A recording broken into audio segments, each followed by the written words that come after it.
with Phil stumbling drunkenly out of his bed, preparing in his head all the things he's wanted to be said. 90 minutes for Phil to fill with so much time to kill. He promised chill, but all he does instead is beg and shill. The stream's online and straight away begins to wane, but all is fine as long as Charles Benignan doesn't step out of line.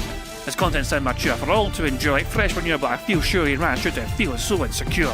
The money earned from yesterday was withdrawn and long gone, as Phil's spending impulse is always set to stay on. His support is also slow and stays so low and fails to grow. You never know, the show may turn into an easy bingo. Most victims across the board we charged award because his code can't be ignored. Just how much DSP makes us all feel so bored. To help us fight or sleep and try to keep alert to watch it creep, we play bingo while Phil will bitch on why is she but also cheap. While DSP is chasing green, we're seeing green across our screen as Phil's routine predictability rivals our soul machine. He's not in burping, leaning, ban. It matters not if Andrew fan his chatters can't see if others make him feel less of a man. Takes a drink and slaps his leg before launching into a bike, pretending there for bills when truth is there to buy a wrestling JPEG. Talks about his shitty life of Clawless cat and fatty wife and all his strife while forgetting that tits done well and they were right. With drama he will react, but as an actor it's a fact as he rehearsed to be exact in how he felt he was attacked. Three streams nearly over and a win is in sight, with little white despite Phil delight that tits were not light.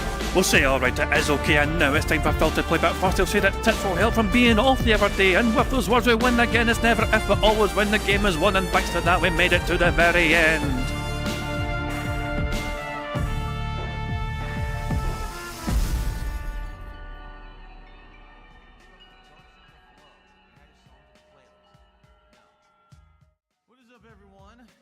Hey guys, King Jad here, and welcome to DSP Bingo for what is today, Sunday, the 22nd of June 2025.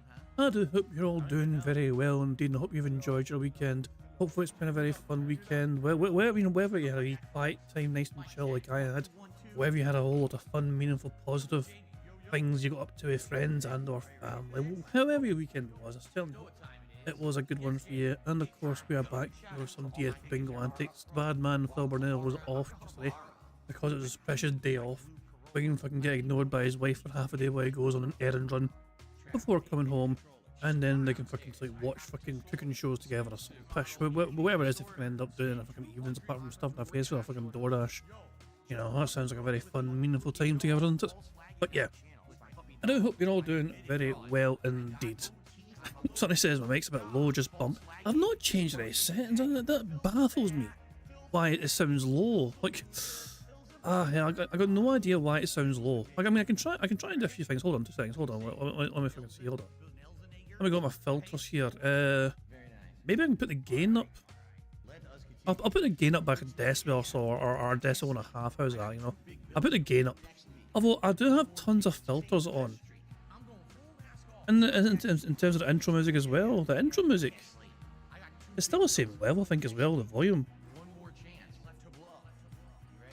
Hold on 2 seconds. There, I think it's better, hold on. Fuck it, that'll fucking do it. Anyway, screw it, you know, I'll lower the music a little tiny bit, you know what I mean? So, the music as well, I believe. So there, stuff like that'll fucking do, I guess. What was I going to say? Does my voice sound a bit raspy? I mean, to be fair, I have been recovering from a wee bug, a wee chest infection of sorts, you know what I mean? So it could be very well to do something to do with that.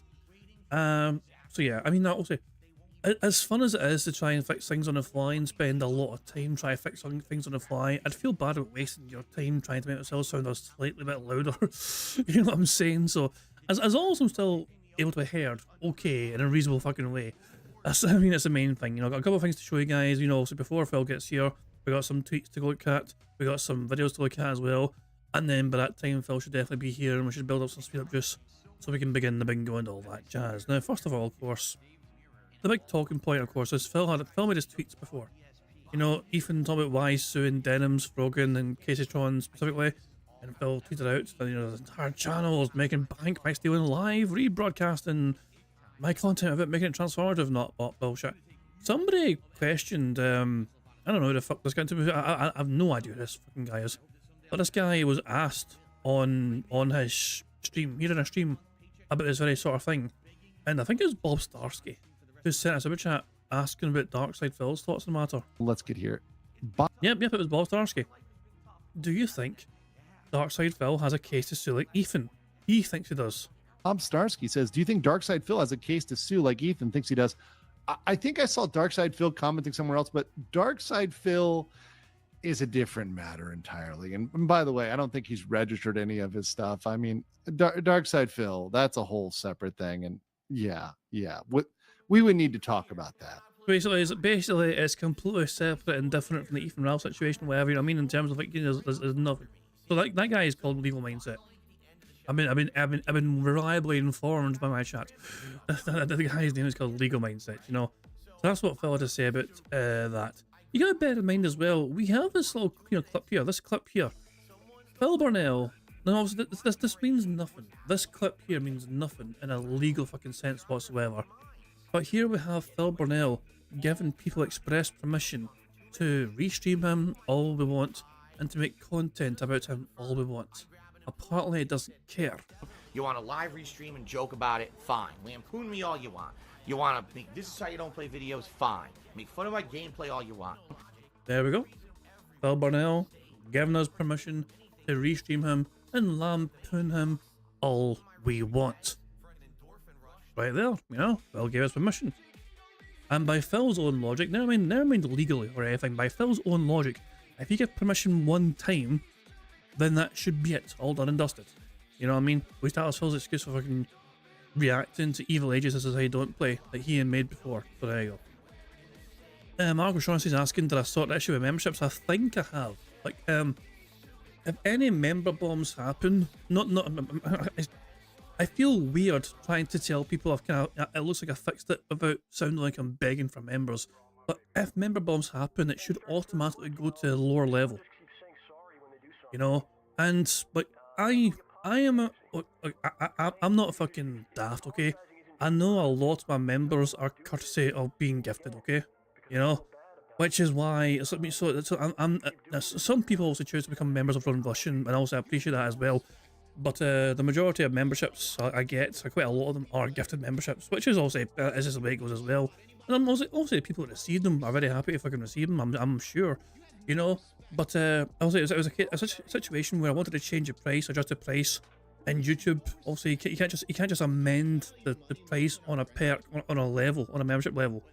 You gotta make a brand new level, and then I've got it. So as things stand, if any member bombs happen as of right now, it should go to the lower level. And come the fuck in or fuck the fuck off. And there we go. Actually, I can confirm that's definitely worked, because G McFly. It wasn't a sneak big, by the way, but thank you very much, G McFly. G McFly has gifted Kirsten featuring Freya a membership, and I can confirm that did go to the cheaper tier, the cheaper level. You know, so that was not the more expensive level that got the membership. That went to the lower one, so that confirms I think that's all good and sorted. So there we go. It just means that in less than a month's time, I can now remove the more expensive level, and just nuke that. And it won't affect many people whatsoever, because by then a lot of the expired memberships that were gifted will have expired, if that makes sense, from that higher level. So yeah, this is what I was trying to avoid. I don't want to you know, remove someone's membership earlier than planned. You know, just to fucking, I don't want to shortchange anyone. I don't want to, like, you know, consequences of, you know, potential people didn't get a fucking membership fulfilled, whatever, refunds, and YouTube and all that. I mean, there's a whole potential kind of worms there about me deleting a membership level with people still on that membership. So this way though, I can just kind of wait a month now. And the gifted ones will have expired by then, and so it won't affect as many people in the long term. So it should all be okay now. So basically, member bombs are back up for grabs when it comes to free spaces. If we want to use that as a means to try and get free spaces, the bingo card, they're okay once again, and they're eligible. 100%. Oh yeah, one more close up. So I didn't expect to get fucking tagged on Twitter by Barrett Wells, but Barrett Wells decided to kind of share one of my old clips. Okay, it was from an old bingo, but the clip by Phil in its raw format doesn't exist anymore. But Barrett Wells still has it available from a bingo. So one of their favourite quotes that they love to bring up. How many times has Phil been wrong? I've lost count since he said this like 2.5 years ago. And also, and it credits me since original. So what did Phil say 2.5 years ago? Yes, Bojangles. If someone was wrong once about everything, why would you ever believe them about anything else? Oh, God. If they're outright 100% were wrong, they were not willing to admit they were wrong, but instead continued the insult, then why would you believe anything else they say? You would have to be a complete and utter fucking idiot. And if you believe that kind of shit, that's exactly what you are. There's So there you go.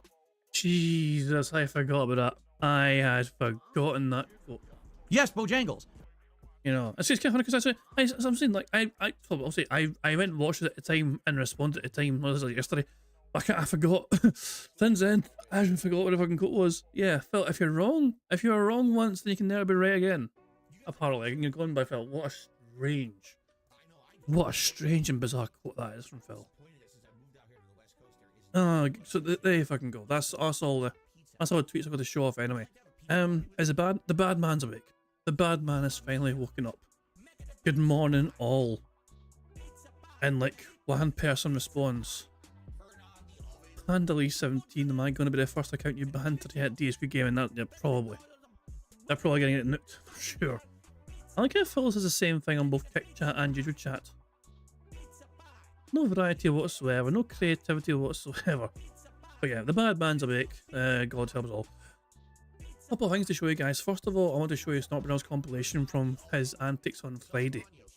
You know, also I include some of the podcast, the pre-stream thing, and Phil got offended by the tax question. Then him failing sometimes in Liza P, and also him losing a few matches as well, playing as Capcom versus SNK 2, whatever. So, but this is not the only video I got lined up though. After this video is what I enjoyed. Ludwig made a video summarising Phil's 2023 in one 10-minute video. I've not seen this yet. I'm looking forward to seeing it, and I thought I'd wait for Bingo so we can enjoy it together. Ludwig usually fucking creates a whole, very fun things. So I'm really looking forward to seeing Ludwig's.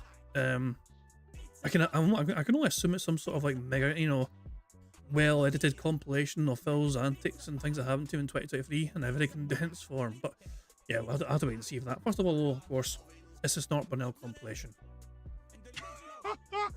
Han Cholo says, do you still owe on your taxes? Gee, Han Cholo, a little forward of you to come on my stream and just ask me a personal question like that. All right, let me answer your question with a question. How much alimony do you owe? Right? How are those how are you doing on your child support payments right now? What a stupid thing to say. Tax evasion? I'm not evading taxes. I'm paying my back taxes, you idiot. Some idiot just said tax evasion in the stream chat. Why did I spend a $300 on a racing wheel when I have plumbing issues in my house? First of all, why do you care about the plumbing issues in my house? What are you talking about? Sounds a little weird. They would even bring that up. Do I have some plumbing issues? Yeah, I have a bathroom that the shower's busted, and it's been so for years, but I have another bathroom with a working shower. So if I can spend $300 on a peripheral that we're now playing all kinds of new games that are bringing people to streams, getting people engaged, getting people to support the content, seeing that I'm reinvesting in my content actively with the support I'm getting, why is that a bad thing? What makes more sense, to spend $300 on getting that wheel and having a whole bunch of new content, or to sit here and save money for a year and then maybe fix my shower, which doesn't affect the business? In reality, $300 is nothing. It's a drop in a lake when you're trying to save up for home improvements. You know what I mean? Like, for me, that's going to be something that's a huge investment. It has nothing to do with spending $300 to buy a wheel. So, anyway, The king has to collect his royal tax for today. Send your taxes my way. Let's go into good use. I mean, tonight, I'm going to be pulling so many Hogans with this money. You have no idea. Dude, I'm going to have purple Hogans and blue Hogans and orange Hogans and red Hogans and polka dot striped, zebra stripe Hogans with this money. Thank you so much. $65 is huge. Thank you so very much. What a very generous contribution here today. Fuck you. You're a liar.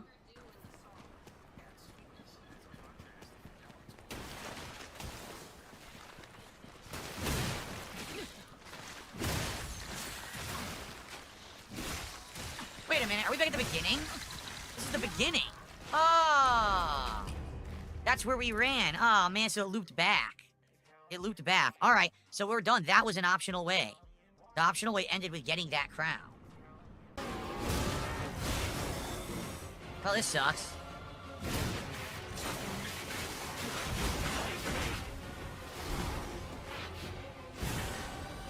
Yeah, I was gonna say it's like, you know, 300 for Phil, $300 is like nothing.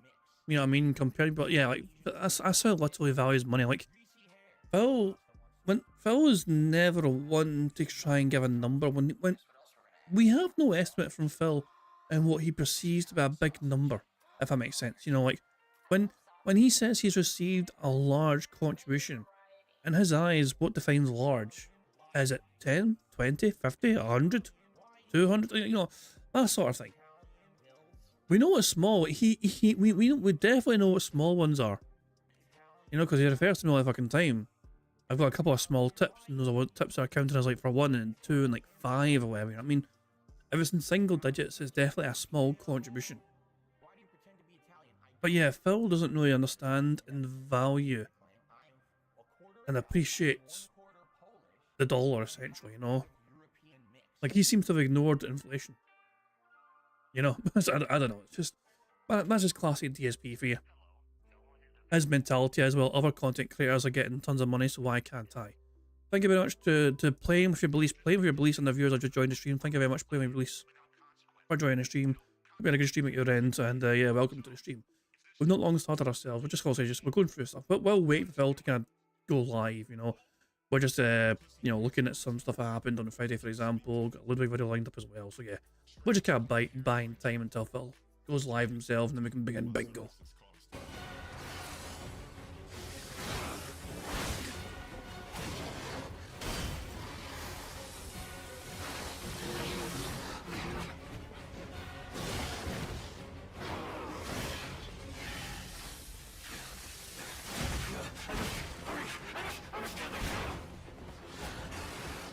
Oh my god, I didn't know he was gonna have a bigger decay thing, so I didn't have the decay thing equipped. There was no way to know that till you fought him. So I have to have the anti-decay thing equipped. And then I'll be fine, then this will be a cakewalk. Any moment, I can pick up a controller, and I can play any game at professional level. He'll get hit. I think we actually watched Phil beat his boss, you know, after bingo on Friday. Because I'm pretty sure we got, you know, by that point in time, he's already fucking fought the boss multiple fucking times, so he fucking knows what to expect, knows how to cheese it, knows the tactics and so on. But yeah, I'm pretty sure we actually saw Phil beat this boss. So annoying, you still get hit by that.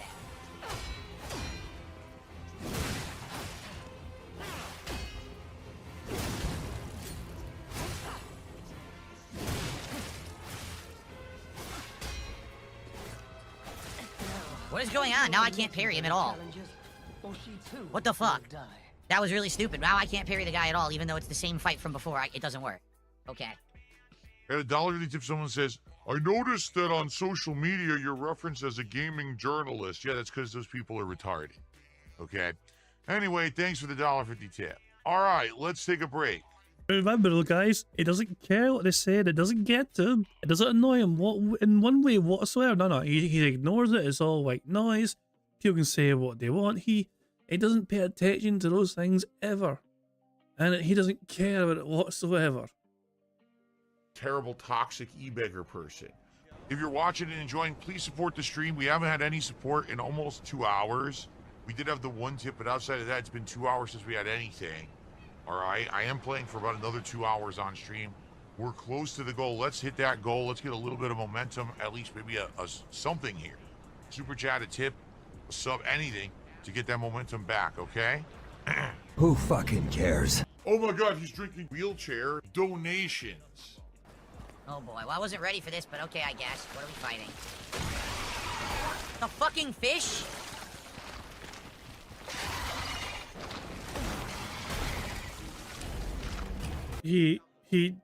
Wow.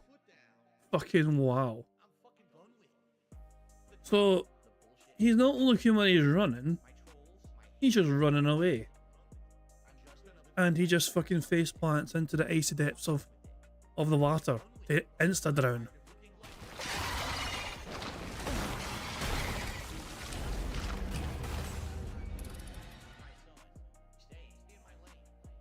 Nothing to say, Phil? Nothing to say about that? Half an hour left. If you're enjoying again, please support. We still are at 37 to go to hit the goal. I don't know why we got so much support early on and now almost nothing for the second half, but it'll be great to hit our goal when we're so dang close. Disgusting beggar. But I hope that you will join me for some CVS2 tonight. It should be a good time. It's my final stream of the week. Obviously, it would be great to end on a high note. We've been hitting goals up, down, left, and right this week. It would be great to have a final goal-hitting stream. Thank you all. Enjoyed the break. See you tonight for Friday Night Fights. If not, I just want to remind you, I'm not here tomorrow. I come back on Sunday with a Level 1 podcast. Yes, there will be one in the morning. And then the first stream... Hold on a second. So Phil was given $170 and he knows he was given $170, but he went and had it registered as $120. So did Phil count Friday's day stream as a fail or a success? Like, did it add 1 to the goal total, or did Phil say it was a fail, even though he was given... I'm very confused. Podcast. Yes, there will be one in the morning. And then the first stream is Onimusha 2. Yes, Onimusha 2 remastered on the first stream on Sunday. Late stream is American Truck Simulator, which I know you guys have been loving. Who fucking cares? We'll come back for that. Tyrone will clap my cheeks. Now, last week, What an edit. That was a very amusing edit, I must say. Oh, Phil's been confused with something. Hold on, Phil's confused.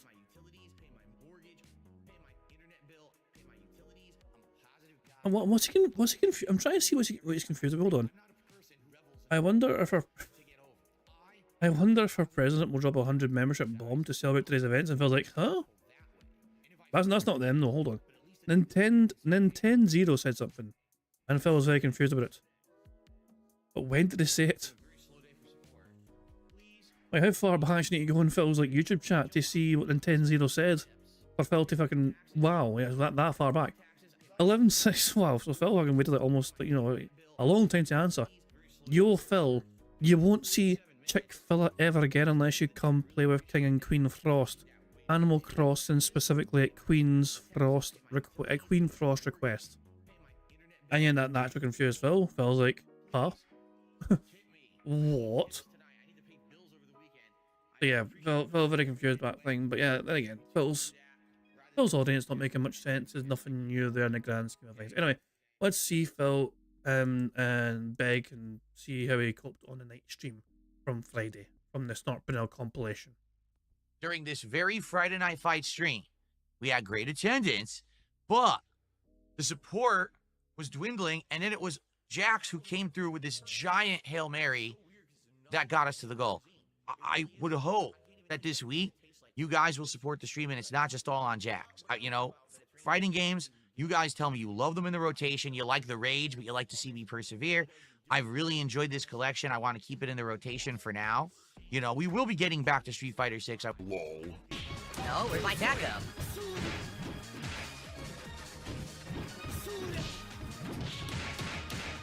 Can't crouch!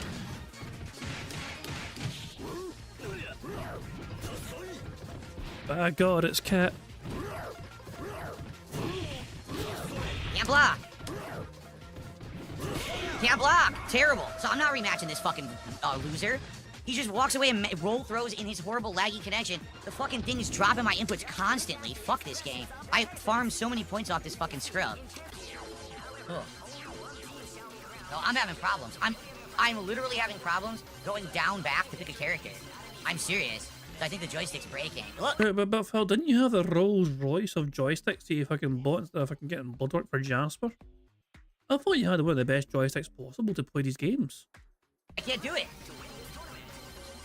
This is awful. Wow. I think the joystick is busting and I'm gonna have to get a replacement stick. It seems like it.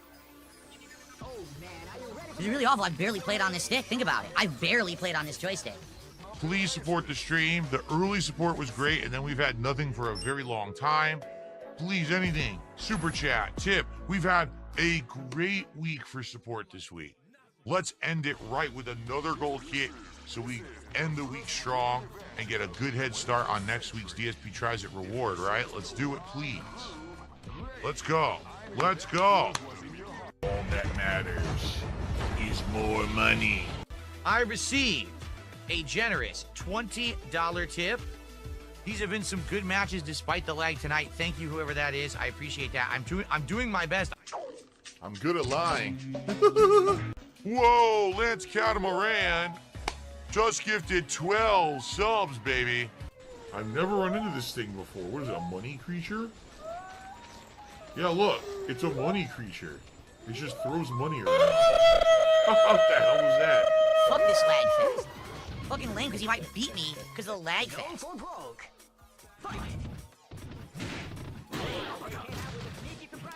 What happened? Dropped input again.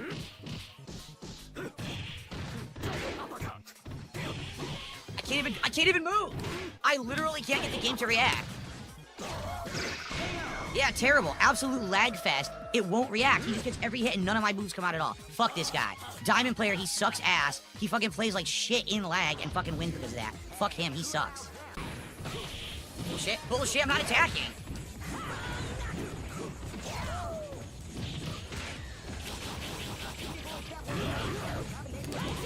What?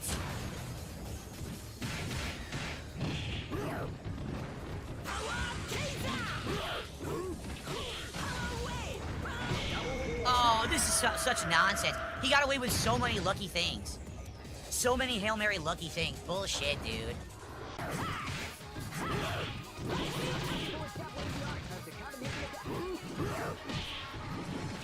Okay, random throw out of nowhere. What the fuck? What?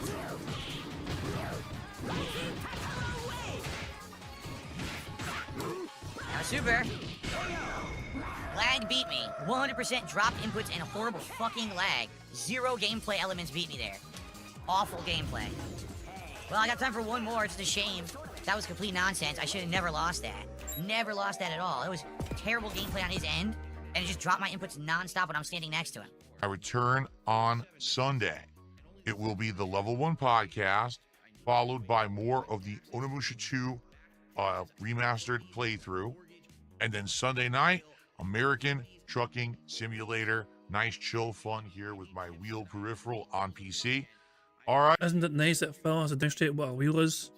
Simulator. Nice, chill fun here with my wheel peripheral on PC. All righty, everyone. Thank you. Great week. I leave you with this. Who fucking cares?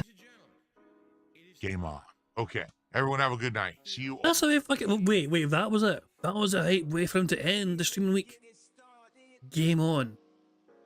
All on Sunday. Peace out. Well, I want to try again, right? Like, no lie. It's that dopamine feel. You get addicted to it. Like, you know what? I want to pull again. I'll be honest with you. I didn't really pay attention to what I was spending. You know, between the $400 of liquor, the $1,000 I spent at the grocery store, and the $50,000 of microtransactions, there's still this back here. And it's still in the back of my neck, the back of my head, the back of my mind, and it's always telling me it's WWE Champions time. I love it. I love it. As much as I fucking love it, that fucking intro is always the best. That's the best outro, hands down. Without a shadow of a doubt whatsoever. Well, Burnell is still not online, but that means we've got plenty of time to enjoy Ludwig's 2023 in 10 minutes video. I've not seen this yet, I've been looking forward to this. What has Ludwig created for us all to enjoy?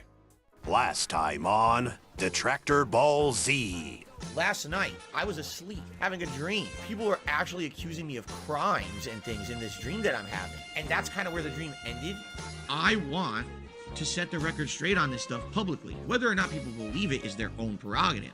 Why won't someone interview me? I want someone to interview me. The reason that I feel this interview will be different from what they're expecting is because I am going to be an open book. All right, boys, prepare the slave trade. We're selling her right off for profit. Okay. I absolutely should have not done that, but it's the same style of... The problem with Phil being an open book for that side scrolls interview was it was a fucking work of fiction where the answers weren't fucking true or accurate whatsoever. You know? It's like, yeah, he wasn't being honest with, when he was asked a question by Craig and Adam, Phil was like, well, we're getting bullshit here. And Phil's like, well, it's still an answer though. Rob. That's Okay. fucked up. I absolutely should have not done that, but it's the same style of commentary that I've done over the years. It's not any different. It's different because I've changed now. I'm In sorry. the past- You sound like the abusive ex-boyfriend trying to get back with his girl. I've changed now. Don't worry about it. I have depression, you dumb fuck. It doesn't seem like a very healthy lifestyle. You keep ruining it for me. Begging for money is never a good look for anyone. Completely agree. Completely agree. I can't dispute it. I refuse to just sit here and beg. He can't dispute it, and yet he knowingly, willingly, this is not an unconscious habit. He is fully aware of it. The man has no shame. I'm like, oh my god. I'm sorry for pausing it. I can't help. I can't help but react to some of the dumb old shit Phil did. But god damn it. As Phil said in Side Scroll's interview, a lie is a lie, but it's an answer. Fuck me, man. Yeah. It's just insanity. It really fucking is. Completely agree. Completely agree. I can't dispute it. I refuse to just sit here and beg for money. So, beg. There you go. Here's a nice begging session for all of you. I know it's absolutely obnoxious. You can't stand it. I love what I do. Do you currently still play WWE Champions? Yes. Can I ask you, Phil? Have Sure. you ever spent money on this game? Of course I have. Yes. How much money have you spent in this game? Do you mind saying? Total, I couldn't tell you. I mean, I said you can ask me absolutely, positively anything. So like, Well, I'm not going to tell you any account name, anything. Okay? Oh, no, hold on. I told you I'm not even doing anything with my phone or anything on the stream. Anything. I don't care what it is. Just ask it. You got to understand there's liability here. And that way I can answer it. And we actually have a place where I've answered all these hard questions. you say you beg too much, and you're working on that, which is good. It's not a good look, but They're assuming that's me in the games. Keemstar offered to you $50,000. I don't like these drama YouTubers. I call them misery brokers. I feel that's the worst kind of content. Stop watching Keemstar. He starts insulting me and everything on the internet. Keem, you are someone who, damn, I'm impressed with what you've done. Keem, you are someone who, and you know what? I think I'd rather be a beggar than a Keemstar. I'll probably be forgotten. I'll just be a fart in the wind, right? I respect you immensely, but I'm going off documentaries, right? holy shit, Phil! I gotta say, this is fucking rich coming from you right now, though. Yeah, you're fine. do you hear yourself right now? Indeed, I do. That's the nature Okay. of the beast. That's how YouTube works, man. That's how all this works, right? Fuck, man. You're right. So, Phil, level 1. Yo, you've been for 15 years. You're just on level 1. Do you think I need that? I have renamed my podcast as the Level 1 Podcast. Yeah, I remember that fucking shit happening. Jesus Christ, yeah, Phil. I actually remember I went away on holiday. I went away on vacation, and when I came back, Phil had rebranded the entire fucking podcast. It's no longer just a fucking podcast, it's a level 1 podcast. Keemstar inspired name change. Oh, that shit. Yeah, fuck me, man. That's like, the whole thing changes when I'm away for a week. On a fucking goddamn vacation. Ah, son of a bitch.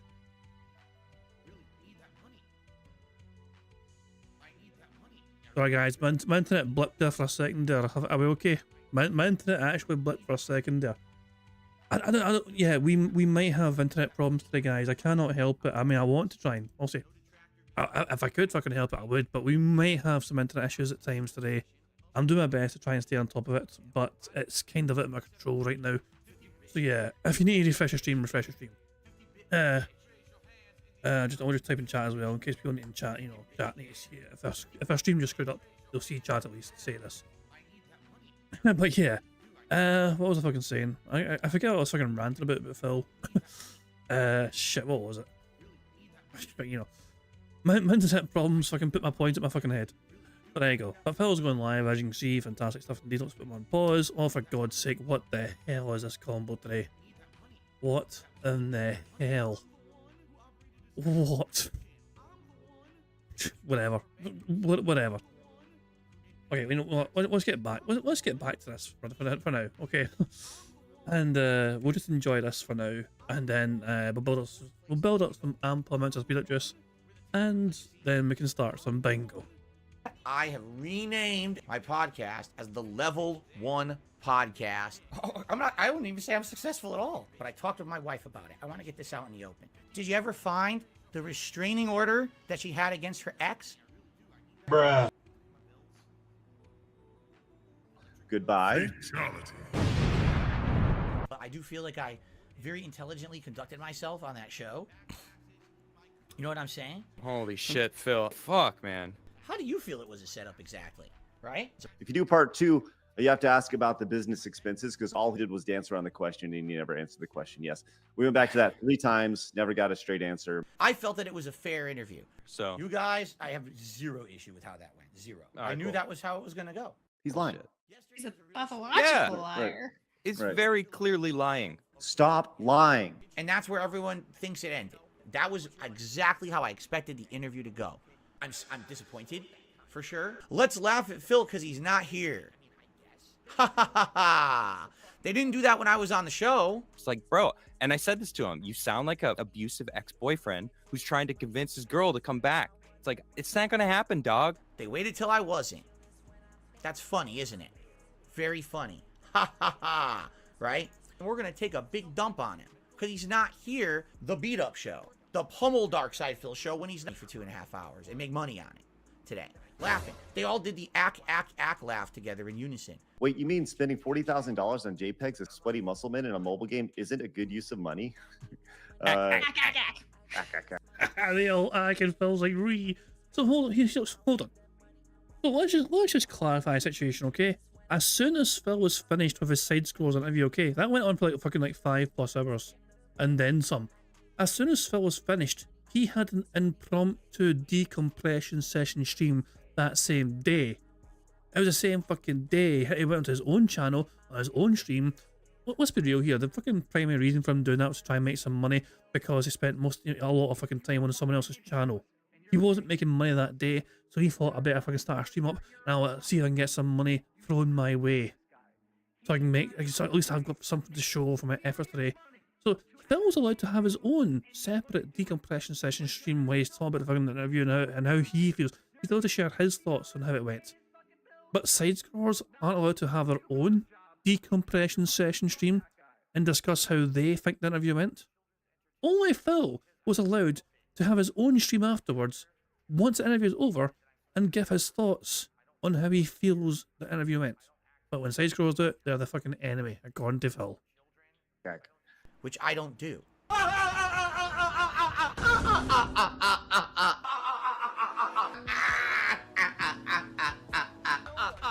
It's a detractor meme. My wife is pissed. She's very upset. She says, "Oh no, did you watch it?" I said, "No, I haven't seen it yet." He said, "Oh, I did." She was not happy. She's like, literally, it's a shooting gallery against you. Like, literally, it's just, they're just 100% reading every super chat. Super chats have been amazing. We will definitely take a look at them. And she only watched maybe 10, 15 minutes of it.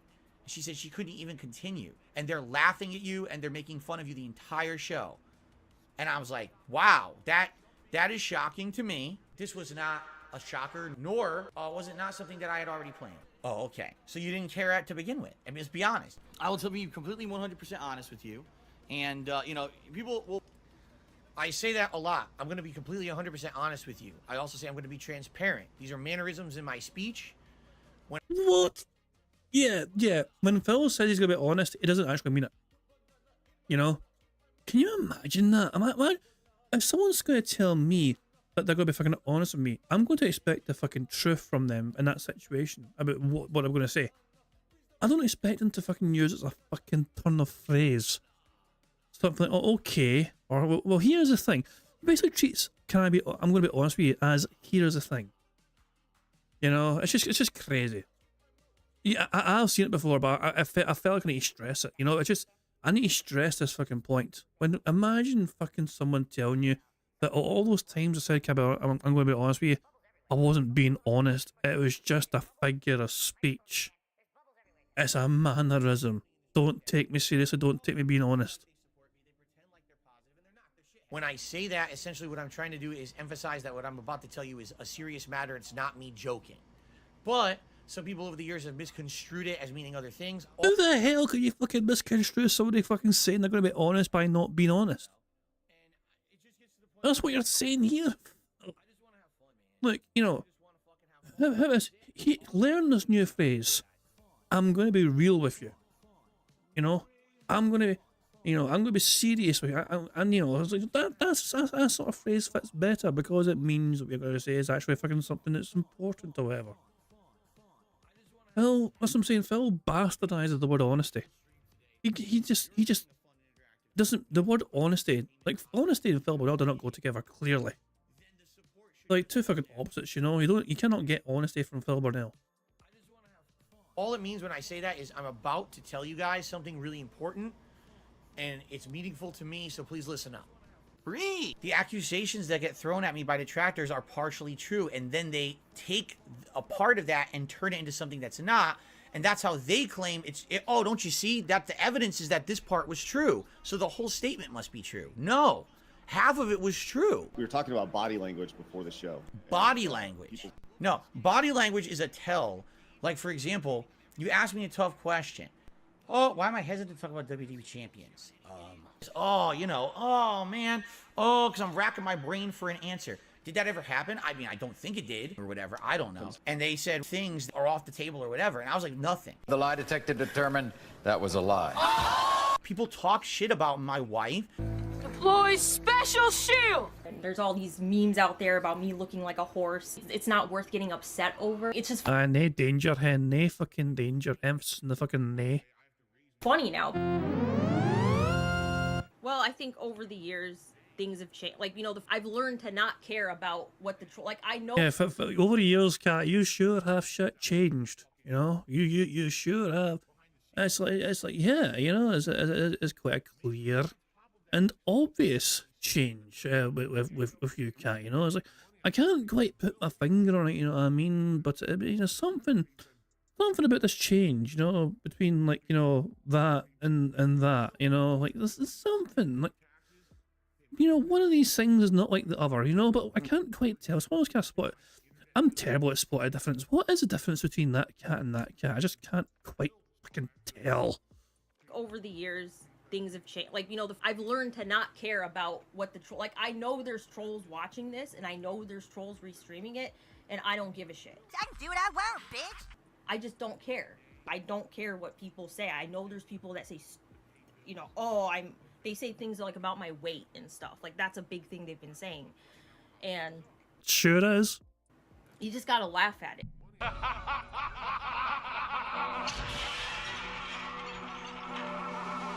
They say I mean, fat people are meant to be jollier. I should know I'm fat. horrible, horrible things about me and her. Boo-hoo. Boo-hoo-hoo. Definitively, I gave up mobile gaming when Kat moved in with me. And the reason I stayed is because I'm telling the truth. Do you think if... I mean, no, really. Okay, now we gotta be real. Hold on one fucking second here. If someone is guilty, why the fuck would they stick around for 5.5 hours? Are you crazy? Why would they even agree to the interview? But that's what I mean. Like, Phil looks like he's going through puberty backwards. Yes, you are. No, yes, I'm not. And sweating like nuts. I didn't sweat once. I was doing them a favor. I want to set the record straight on this stuff. They took one joke from a stream last summer. It's a joke that's completely out of context to my normal content. I don't usually joke like that. I'm doing commentary on this game, and I'm doing my usual style of improv commentary. I feel like what that was a momentary lapse, and it's the same style of commentary that I've done over the years. It's not any different. It's different because I've changed now from anything else that I've done. All right, everyone knows that I try to do all kinds of things on the cuff. Jokes, dark humor. It was a joke that was misinterpreted by a lot of negative people being negatively saying it was a racist joke. Wasn't intended that way. It's still a dark joke. It's definitely still too dark. It's not in my normal style. Yeah, it was definitely some dark humor.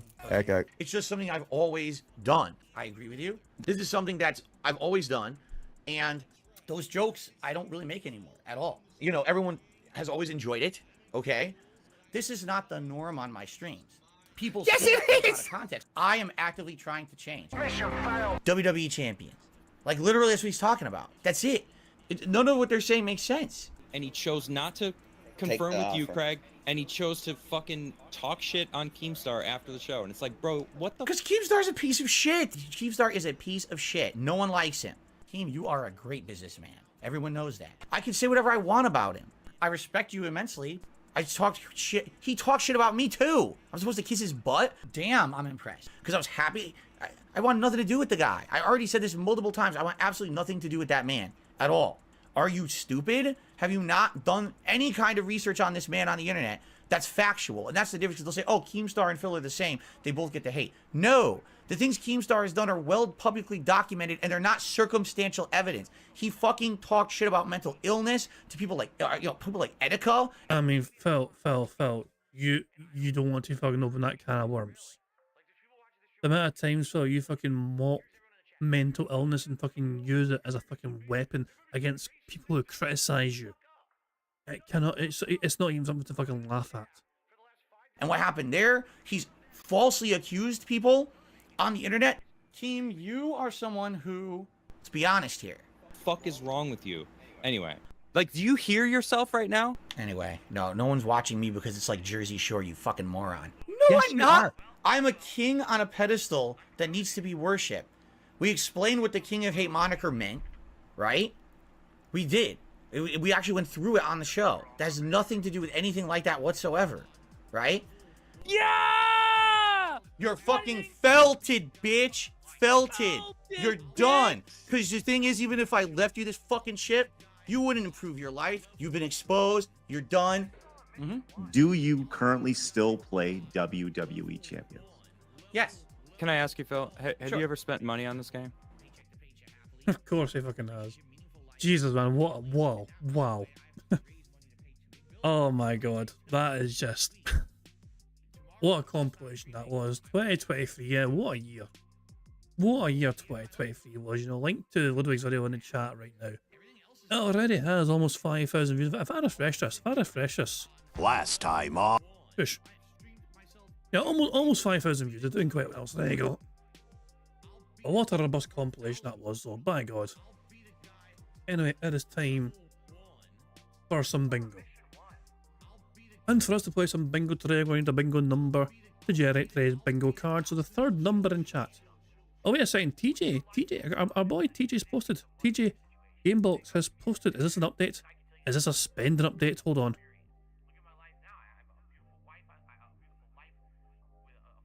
Oh, TJ posted about PWR. I don't. That's a PWR thing. I don't care about PWR personally.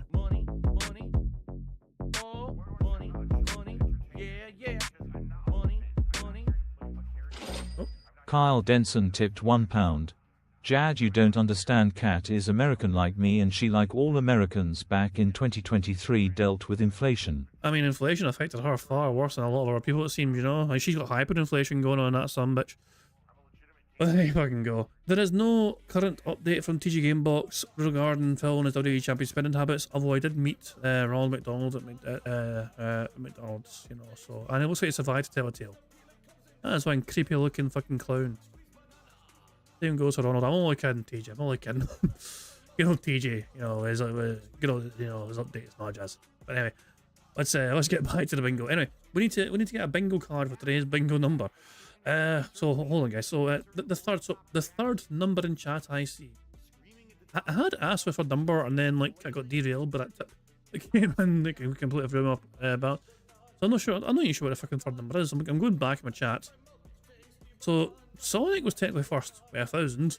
Sunny was second, and G McFly was. I'm going back from my chat, and G McFly is third. G McFly was the third number in chat I saw, and their number was 11. Interesting number. So this is today's bingo card we have for today's show. We need Phil to say and do the following for today's bingo. We need Phil to say content. I'm making that annoying T sound. I'm doing some hand graphs, which is where he's demonstrating something either going up or down in the mega value using his hands. I'm shooting some water and Tim saying reality. The second row is Phil saying you guys, him ignoring a troll tip, him touching his face, him burping, and Tim making a weird noise. The third row is Phil saying nonsense, detractor or trolls, DSP tries it, new games, and percent. The fourth row is Phil saying million, that's an interesting number. Friend. Fuck you and your friends. Well, it's no wonder you don't have any friends. Him touching his hair, him, you know, either messing with his RGBs or talking about his RGBs, and him applauding randomly. And the fifth and final row is Phil discussing the weather him saying nervous. What I mean by that is, by the way, and finally him being all clown mode. So there we go, that is the bingo card we have for today's stream. Thank you very much to G Fly for helping us pick today's bingo card. Hopefully we can get a full house today. And we can end off a very fun, positive and meaningful weekend off on a very happy, bright, positive note. Now of course, there's a variety of ways for us to get free spaces to help us on our way to a full house bingo card. For example, if Phil burps, snorts or sits 10 times before he starts recording for his shitty gameplay, that gives us all a free space. For every 6 minutes and 40 seconds if Phil begs, that also gives us a free space. If we get 5 new or rejoining members to the bingo streams, we get a free space for that as well, and we have 1 already so far today. And finally, for every 50 likes we get, 50 likes is 1 free space, 75 likes is 2 free spaces, and 100 likes not only gives us free spaces, but you guys also get to enjoy the Bubbles animation made by the supremely talented Pixar Animations to celebrate the 100 likes on the stream. Plus, if Jade shows up and Phil says hi to Jade, we get a free space for that as well. So you guys are in full control of some of the ways we can get free spaces, but the rest of the ways are controlled by Phil and his bizarre body functions, as well as him begging like the little bitch that he is. So there we go, good stuff indeed. And apparently we're 1 more like away from 50 likes, and apparently we have it now. We have 50 likes now, so let's just add that free space right away. We have 1 free space locked in already. Thanks to you guys liking the stream, that is greatly appreciated. Remember, 75 likes is another free space, and 100 is 1 more on top of that. But yeah, guys, as I said, you guys are in control of some ways we can get free spaces. Liking the stream is one of those ways to get free spaces, so good stuff indeed. Now, of course, the aim of the game, as you guys will know by now, of course, is to try and get a full house, 25 out of 25 on the bingo board you see before you on the screen. That bingo board is made up of a variety of different fucking things. For example, every time I win bingo, we add $10 to the bingo prize fund. As well as that, every Friday we try and complete certain challenging marble courses after Friday's bingo's all said and done, and for every course we complete, it adds $10 more to the bingo prize fund. We actually added $40 to the bingo prize fund, I believe, on Friday, because we won bingo, and as well as that, we actually completed 3 courses, including one I didn't think we were going to complete, you know, right at the very end as well. So yeah, we're doing quite well on Friday, adding bingo prize fund money, courtesy of the marbles. On top of that, of course, a quarter of the income I make on YouTube every single month goes directly towards that bingo prize fund, and on top of that, 100% of tips I get, no matter how big or small, goes towards that bingo prize fund as well. So that is how the bingo prize fund is made up, and of course at the very end of the month, one of you guys could potentially win half of that bingo prize fund. But listen to Phil for more details. Well, hello everyone, Phil Burnell here, letting you know about King Jad's Bingo and Marbles gameplay on YouTube. Now, you need to leave a post in the community tab to enter, and that's it. A lucky winner will be picked by playing Marbles at the end of the month. It is just that easy. Any mouth-drooling idiot can do it. Thanks, Phil, you bug-eyed piece of shit, for pig-splaining that for us all to understand. As Phil said himself, you know, at the end of the month, we have a marble race. If you want a chance of being in that marble race to win half that bingo prize fund, you must make sure your marble is locked in and secured. Now, of course, the link is in the description of the live stream. If you're blind as fuck and can't find that, then if you're in the live stream chat right now and type in !marbles, you'll be provided with a link to that community post where you can then add your own comment to it, and I'll add your fucking marble for you. As simple as that, of course. Make sure you fucking add it sooner rather than later. I think I've covered all the bases, and the only thing left for me to do is just to press the random Scottish soundboard button to send us off into battle once more. And on that note, it is time for some bingo. Good luck everybody, fingers crossed we can get a full house. Here we fucking go. God help us all. Good morning, everyone, and welcome to a brand new week of streams here on DSP Gaming. We got a good one. This week, we've got continuing and completing playthroughs. We've got a brand new hyped game. We've got nice chill streams at night. And we got a fun podcast today. It's the return show, meaning I'll get you caught up on everything. How stuff's been going with the current playthroughs, how my day off was. And today we're going to tackle an interesting topic. That age-old question of old versus new. Were fighting games much better back in the day?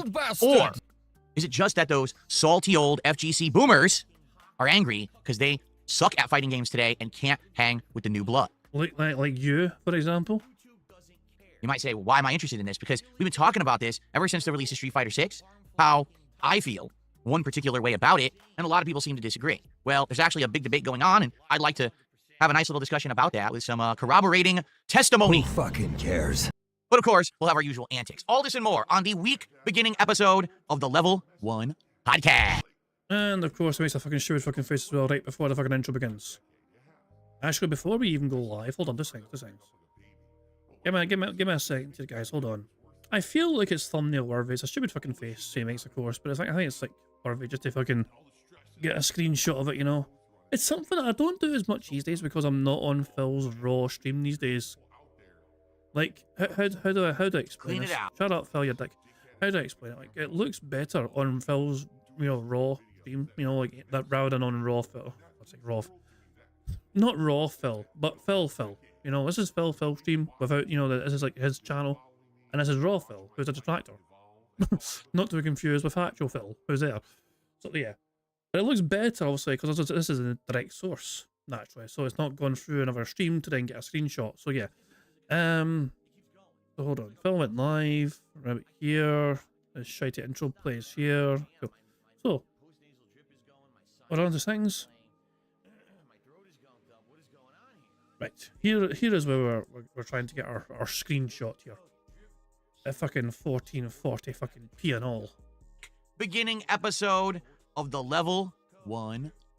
So like as I say, like let's take a pick here. Which particular image is potentially thumbnail best? I love how every single part of his fucking weird face stays the same here, apart from his mouth. It makes you know those fucking strange like people used to fucking pretend to make celebrities talk by having a picture of their fucking head, but they only changed the fucking mouth. That's kind of like what's going on here.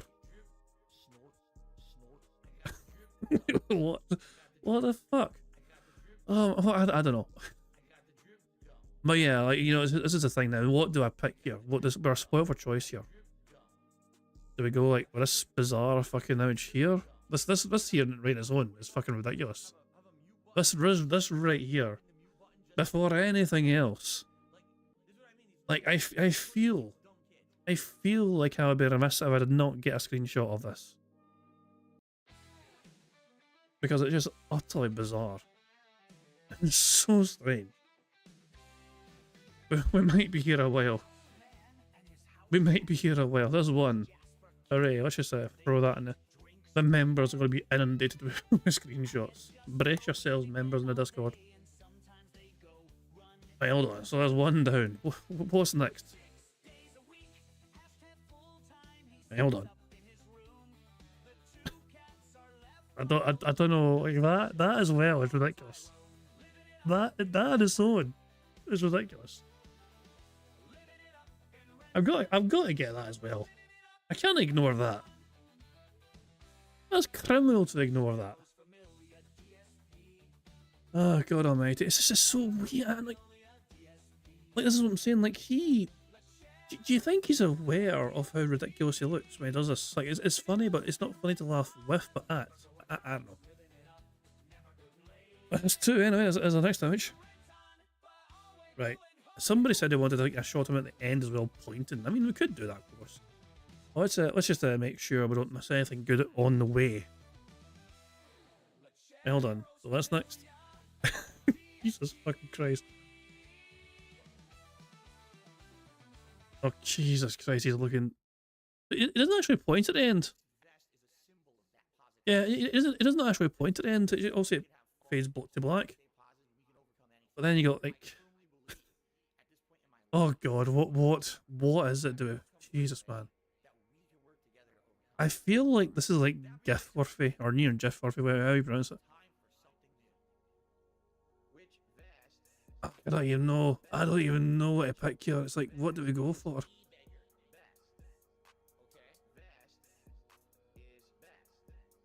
Wait, that's one of these two maybe. Should we have one of these two? This is like a fucking baby chick waiting to be fucking fed. Hey cat, bring the DoorDash up here and feed me. What the fuck? Oh my God, I'm like, what do we pick here? I'm so confused. Like, we gotta pick something. Do we go for like the kind of gummy look here, or do we wait until his teeth are bared? We can't pick anything past that point. I guess it's a bit too dark at this point. All right, I think, okay, what last one? This one, well, shit. A or B? A or B?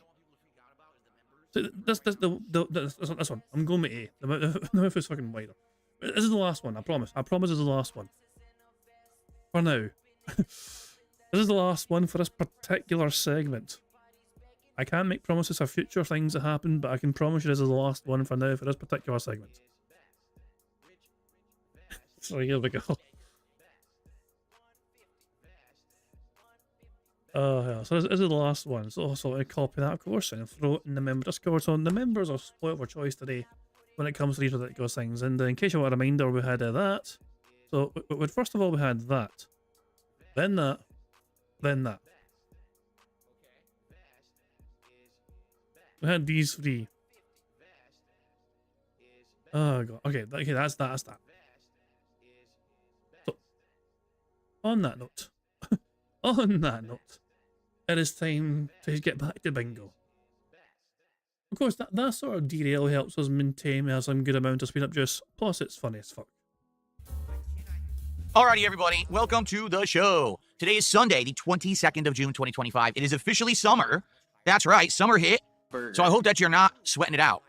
It's actually not warm here at all in Washington State, which is bizarre because weeks ago it was. Weeks ago it actually was like summer. So I installed all my ACs in my house, and now it's cool. Very bizarre. Anyway, welcome, and I hope that you're all doing well. First off, with all of the chaos and the craziness going on in the world, I hope that you are ready to come and hang out with me and unplug from all of that drama and nonsense and just have a good time. That is really what my goal is with my content, is to distract everyone from all of those things that are inundating you every moment, right? You turn on the TV, you open your phone, blah, blah, blah, blah. Oh, God, again? Gotta keep hearing this crap? Well, not here. Because here, we firmly stick your fingers in your ears, cover your head, shove it in the ground, ignore... The only crisis that's fucking allowed on Phil's channel is his own fucking financial one. There's no room to fucking worry about the fucking, the very real risks of fucking, like, war or inflation affecting the worldwide economy or whatever. No. Those sort of fucking topics distract people from giving Phil Burnell money. We can't afford to have any distractions for his fucking very distracted audience to not forget the real goal of making sure that Phil's pockets are lined with their money. All that nonsense. No, in reality, I just want to entertain you guys and give you something to do rather than having to hear the same crap from every other talking head on the internet. You know what I mean? So, I hope that you guys are ready to relax and get caught up. We're going to get caught up on everything I've been doing. We haven't had a podcast in a couple of days now. We didn't do one on Friday. I wasn't here yesterday. So we'll get caught up on the status of all the current games and playthroughs that I'm doing so you have an idea of what's coming up this week. And I'll tell you a little bit about my day off yesterday, and then we'll jump right into this big debate. So what is the debate and why am I chiming in on it? Well, right now, fighting games are in an interesting state of flux, okay? There's a lot going on in fighting games, and as you know, I play fighting games on my streams, but I don't consider myself a part of the FGC. Who fucking cares? All right, why? Because I just don't really care about playing competitively or going to a tournament anymore. That doesn't mean that I don't have a lifetime of knowledge playing these games in arcades, in competitions, both at home on console online, but also in real life. I know what they've been like over the years. I've seen how they've evolved, and I've given you my opinions on that. Currently in the FGC, there's a lot of things going on. Notably, right now, there is a big evolution where a lot of new fighting games that are coming out apparently are not even going to have input motions. You remember we watched the trailer or the announcement for the Invincible fighting game that's going to be coming out from the makers, apparently, of all games Killer Instinct. Well, guess what? Apparently that game has absolutely no inputs. It's just pushing a direction and pushing a button does a special move or a combo. So a lot of people are debating, is this where fighting games are going? And that leads to a discussion of, well, when you take out challenge of input, like for example, the skill gap of executing a combo, doing a special move, if you remove all of that and you just make it instead kind of gameplay elements of when do you do certain things rather than can I even execute them, does that change the skill level of a game? Does that change the entertainment factor? And that actually has led to an even bigger debate on, is it already there? Like with a game like Street Fighter 6, isn't it funny that almost every character has a get one hit immediately because of the drive rush mechanic, go right into a ginormous combo that does wild damage, pushes you to the corner, and now it's just a guessing game. And that's the whole game. Like, that's Street Fighter 6 in a nutshell. I've actually described all of the gameplay elements of the game. And back in the day, it wasn't like that. Back in the day, every character played differently. The game was a lot more varied and also, supposedly, needed more skill to actually play. And this has led to this big argument. New school versus old school. New school players who only have played games like Street Fighter 6 or the recent Tekken, comparing to the old days when, you were in arcades grinding it out and it was a lot different. And people arguing back and forth what was better. Are fighting games bad today or are they better than ever? So we're going to talk about that today. You see, if I want someone's opinion on that, I want someone's opinion who's fucking top of the fucking level back in the day and are still fucking top right now. I want to hear the fucking opinions of it. If I'm interested in the answer to this question, I want to hear the fucking input from a Justin Wong or a Max Millian dude, you know what I mean? Who's obviously, I know, he's been active in the fucking scene for so fucking long, so he's very knowledgeable in it, you know what I mean, and very passionate about it as well. I want, you know, their inputs are going to fucking be a lot more valuable to me than the inputs of Phil Burnell, who is most famous not for fighting games, but for jerking his wee Billy Winky on stream accidentally. Particular video from Button Check that he came out with in the last day that was actually a really good one. That gets that discussion going, and I'd like to chime in and give you my thoughts on that topic today because, you know, we don't talk about fighting games all the time, but when we do, I feel like, hey, I should every once in a while at least give my 2 cents on this stuff. I know some people in my community care. You know, hopefully get some discussion going, all right? So, good stuff. Anyway, so let's get started with the general topics. So, for example, how's everything going right now? Well, what I'd like to do is do kind of like a cumulative update on all the playthroughs that I'm currently doing, because right now I'm in the midst of a ton of games, but a lot of them are about to end, and we're actually about to start up with one. So how's everything going with that? We'll go through the kind of lineup so you guys know what's going on and what to expect this week. And, you know, and then we'll see if you guys have anything to talk about, and then we'll jump into our little FGC topic for the day, okay? We actually start off today. Jalen1820 has re-upped their membership for 2 months, says politics would be a heavy hitter today. This is not a politics show. This is not DS Politics. I did DS Politics and no one cared, so I'm not doing politics. We're doing other content. Maxwell, our first... Fucking what an arse with arse. I did DSP Politics and nobody fucking cared. What a fucking entitled bitch. But the only reason he fucking wanted to talk about politics was not because he fucking cared about fucking subject matter, but because he fucking hoped it'd fucking line his fucking pockets tremendously. And when it fucking didn't, he's like, well, fuck this shit, I'm out. Like, there are certain topics that Phil Burnell refuses to fucking discuss because he will not get paid for discussing them. Correct me if I'm wrong, but does that not sound like some sort of paid shill to you? We'll only talk about things that he thinks he's gonna get fucking money to talk about for? Super chat of the day, a buck. Thank you to Maxwell. Let's get that on the leaderboard. I guess that is actually a good place to start. So FYI, last week was a great week for support. We started off the week on a slower side, but then it started picking up. Almost every single stream last week, we hit a support goal. Thank you so much for that. We ended the week at 27 out of 30 goals hit. So to refresh everyone's memory, okay? The cool stuff about this is we are close to a really well-desired DSP Tries It, the Takis menu at Wendy's that just came out on Friday in the United States. I think now it may also be available, or maybe not. Actually, I think they said it was June 30th. It'll be available like in the UK and other countries. I think right now it's only here in the United States. So anyway, some people have tried it and really are divided on this. Some people are really... Oh, God. No. No. Ghost of Derridge tipped £1. No. Old versus new. We all know the younger, the better. Jesus!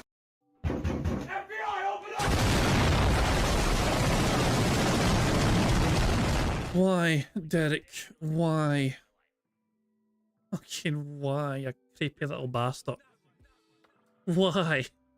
Okay. Some people have tried it and really are divided on this. Some people are really liking this meal and some people are hating it. So obviously this will be an interesting episode of DSP Tries It where I can give you my take on it. So that's coming this week when we hit 30 goals. Hey, if we can stay on pace, that means we can do that sooner rather than later. We can even do it as soon as tomorrow. Hell, we could do it as soon as right now. If we hit 3 support goals on this stream, I will order the Takis meal from Wendy's. All right? That's never going to happen. All right, never. It's absolutely insane if that would happen. I don't think it's ever going to happen. 3 goals on this stream. But if you think of the pacing, well, today, tonight, and tomorrow, we could potentially do it tomorrow. All right? So let's get it going. Let's get some support for the stream today. Thank you guys in advance. Maxwell has done the first support of the day with that $1 super chat. So let's see who else will be stepping up. Who will be the first sub of the week over on Kick? Who will be the first member of the week on YouTube? Who will be the first tip of the week on PayPal? Maxwell already took the lead. All right, so let's get that momentum going. And thank you guys. Like I said, last week, we actually kind of recovered because the week before, man, because I was trying to finish Claire Obscure and stuff, it was actually a very slow week for support. But this last week, I couldn't be happier. Thank you guys so very much. And hopefully we can keep that going. All right, now, what I'd like to do is talk about all the different playthroughs that I'm currently doing really quick, just to get everyone caught up on everything that's going on. Because some people are, you always wonder, gee, is this ending? How long will this be? What's new? What's coming up? So let's discuss, shall we? So this week, my focus is to try to wrap up multiple playthroughs. And the 2 playthroughs that I'm focusing on are Onimusha 2 Remastered, which is actually a very short game from what I'm to understand. Like, it's not a long one, and we're more than halfway through it already. And the Lies of P Overture DLC, which actually we are only 1 stream away from completing. All right? So that's excellent. And if we can wrap those up this week, that would mean that we are now opening up the schedule to newer playthroughs, and we got a lot of options. We have Death Stranding 2, which is coming out later this week, which absolutely I will be playing. I think it comes out on the 26th, so that would be Thursday. And so, yeah, we'll begin the playthrough on Thursday. Hopefully the game is good. I'm going to be honest with everyone right now. All right, I'll be very honest. Remember, when he says this, he's not actually being honest. It just means he's being super serious right now. So do not mistake this for honesty from Phil Burnell. This is him in serious mode. With all of you, I really don't know if Death Stranding 2 is going to work as a lengthy playthrough. All right? You might say, wait, what do you mean? Didn't you play the whole first game? Oh, yeah, I did. But don't you remember the whole first game? The first game was insanely boring. The gameplay elements of Death Stranding 1 were not good. I'm sorry, Mr. Kojima-san, but the gameplay of the game was very, very tedious, very, very lengthy, drawn out, and padded the length of the game. I feel Death Stranding 1 was a better movie or series than it was a game. Now, there were elements that were good. There were some interesting boss fights and things like that, but the story was absolutely the main focus of what was good about Death Stranding 1. The thing is, this is 20 years later. Today, people want me to play games that they can engage and have a good time with. They don't want to see me trudge through boring sludges. You know what I mean? And I hate to say it, that's pretty much fits the bill of Death Stranding 1. Like, I remember during that playthrough, after I reached about the halfway point, people were just tired. They weren't showing up. They didn't really enjoy the streams. But at that point, I was in a different, situation. At that point, like when I bought a game, I basically had to see it to completion because I was financially in a really bad place. I couldn't just afford to buy any game that I wanted on the fly and do whatever I wanted like I can today. I didn't have a gaming PC, so I didn't even have as many options. I was very limited to only play what was on console, which of course was also limited. And so I forced myself to beat it. I loved the ending, but a lot of people yelled at me saying, why'd I waste all that time playing? It's been tough. I always think that it's my fault. Drinking gin. Yep, I'm toxic. I love Hulk Hogan's dick. So I forced myself to beat it. Oh, no, you didn't, you motherfucking piece of shit cocksucker. Mark my fucking words. I'm coming for you. For now? Go. Thanks for the money, stupid fuck. I love it. Go. By eBay. Hell! Hateful slurs. Lame brain pieces of dumb fucking hateful slurs. Why am I toxic? I love it. Hey, Mr. Burnell, you there? I am present. Right, I understand. He's claiming that he's got $5,000 a month in expenses and only $5,000 a month in income, and net's about $35. It's Kevin's fault. The topic I want to discuss is depression. Depression is not a joke. It's not something to be joked about with. You are not alone. You are not a horrible person because you have this. It's not your fault. There's still this back here. And it's still in the back of my neck, the back of my head, the back of my mind, and it's always telling me. It's WWE Champions time. It's been tough. Over the last decade. It has. It's been tough. It's been tough. Over the last decade. It has. It's been tough. It's been tough. Phil's a beggar. Phil's fat. Phil's a loser. It's been tough. Phil's a faggot. Phil's fat. Phil's a loser. Phil's a beggar. It's been tough. Phil's a beggar. Phil's fat. Phil's a loser. It's been tough. Phil's a faggot. Phil's fat. Phil's a loser. Phil's a beggar. Super Meat Boy is in the stream chat whining and complaining, saying I never talk to anyone unless they tip me or they send me money, which is completely false. All he's been doing is sitting there all night complaining that he's depressed and no one cares. And everyone's basically ignoring him because you're like, dude, we just don't care. You know, you come in, the first thing you say is you're depressed. And what are we supposed to say to that? Now he expects that I'm going to derail the whole stream to talk to him live. So let's do it. Super Meat Boy, how you doing? You're really depressed tonight, huh? You're really depressed. My stream is my place of business. The company's name is Burnell Productions. It is internet content creation of on-demand and also live video streaming services. Big up to your dad. I'm the one who operated a successful YouTube channel. Please tip me.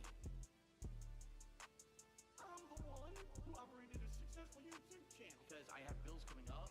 Please pay my bills. I'm nervous. Draft for cash. You better take a sip. Please pay my bills. I'm nervous. Draft for cash. Get a real fucking job. I'm the one who operated a successful YouTube channel. Please tip me.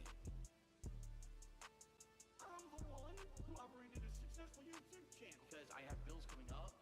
They fucked me again, left and right, and my ass is so fucking stretched out at this point. It's time to push back. It's time to push back.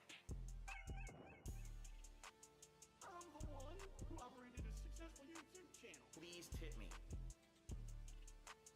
I'm the one who operated a successful YouTube channel. Because I have bills coming up. I've never, ever used a hateful slur. Ever.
Post nasal drip is a constant. It keeps going. It's like a faucet that's dripping. I can't turn it off. I can't make it stop. Then I'm like, damn, my post nasal drip is going. My sinuses are inflamed. My throat is gunked up. What is going on here? Damn. Snort, snort, snort. Code. Drip. Snort, snort. I got the drip going. Snort, snort, snort. Code. Drip. Snort, snort. I got the drip going. Damn. I got the drip going. I got the tips going. Clear your throat. Blow your nose. Damn. Clear your throat. Please tip me. Damn. Post nasal drip is a constant. It keeps going. It's like a faucet that's dripping. Damn. Snort, snort, snort. Code. Drip. Snort, snort. I got the drip going. Snort, snort, snort. Code. Drip. Snort, snort. I got the drip going. I got the drip going. I got the drip going. I got the drip going. I got the drip going. I got the drip going. I got the drip going. I got the drip going. I got the drip going. Can't make it stop. So what do you want me to do? Have a mute button that every second I'm tapping the mute button just in case I'm gonna have to clear. Like, this is what I mean. These dumb kids. This is what it is. It's dumb kids.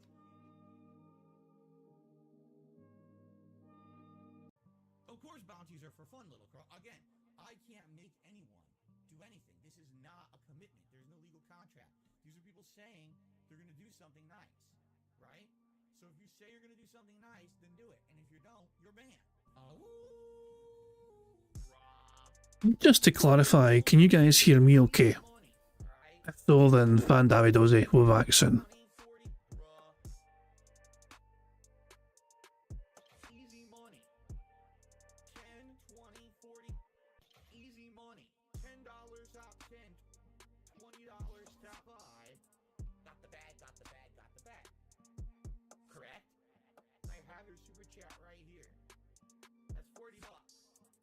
And if you don't pay up, I'm gonna open the door and shoot you. You owe me easy money, alright? 10, 20, 40. Correct? Easy money. 10, 20, 40. Easy money. Easy money. 10, 20, 40. Correct? Easy money. 10, 20, 40. Easy money. Why do I say I'm not a children's entertainer? Because I'm not a Muppet. I'm not here to play a character. I'm not here to pretend that I'm something that I'm not. I don't dye my hair. I don't act stupidly constantly to get attention from children. I don't do stupid pranks. You know what I mean? I don't cause drama. I'm here just to play games and have fun. I'm a legitimate gamer. Big ups to your dad. I need banana, tasty banana. Put banana in my mouth, tasty banana. I need banana, tasty banana. Please the peel it comes and then I'll put banana in my mouth. Squeeze banana. Put banana in my mouth. Squeeze banana. Put banana in my mouth. Act and talk a certain way with certain mannerisms, certain over-the-top reactions.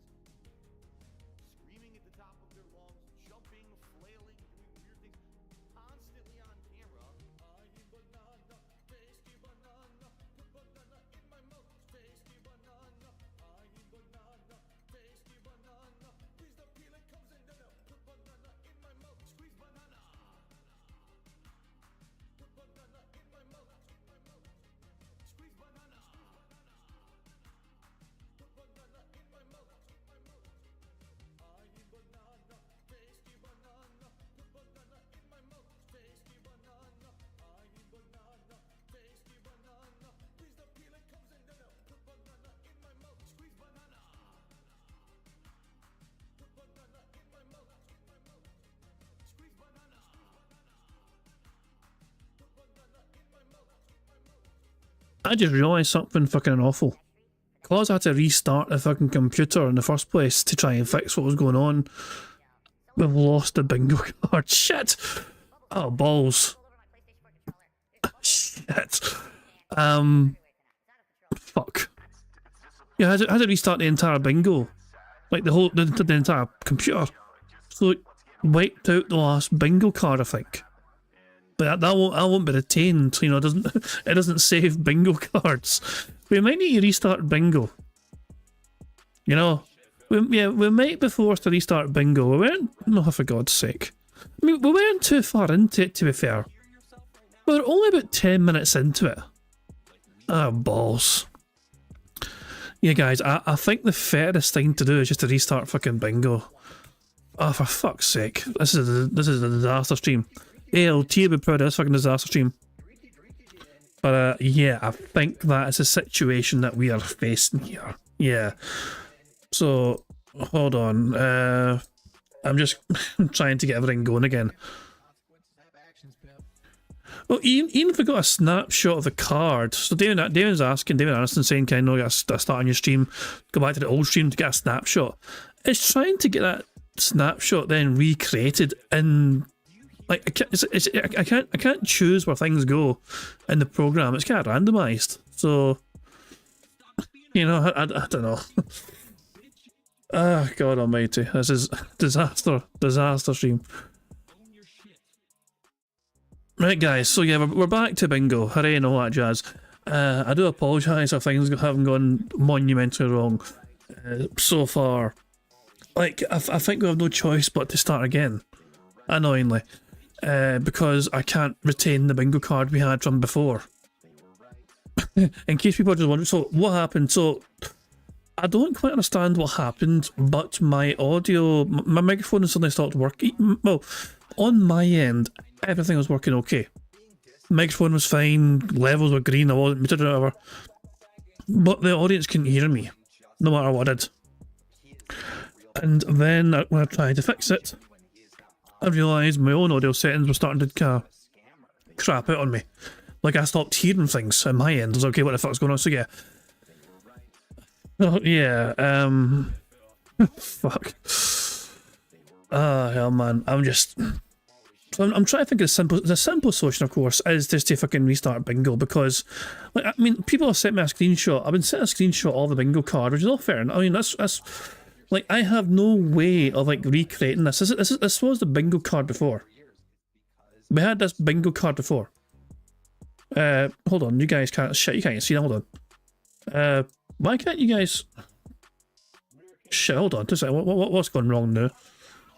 Why is, hold on a second, why is this not going? I'm so confused. Yeah, there you go, you can see if I can see. There you go. I'm so confused. No, I mean, it's like, it wasn't, okay. That issue was weird because it was not updating for me on OBS. I said, I'm having all sorts of fucking technical problems today, it seems. I couldn't see what was on. Well, I could see my browser, but on OBS it wasn't showing, if that makes sense. But it's okay now. So this was the bingo card we had. And the problem, of course, is that we can't really. I have no way to try and recreate that, if that makes sense.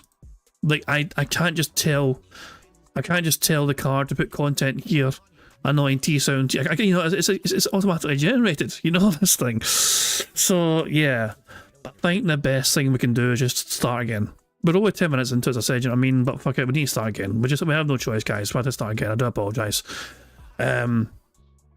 So fuck it. Let's just fucking get going, get started again.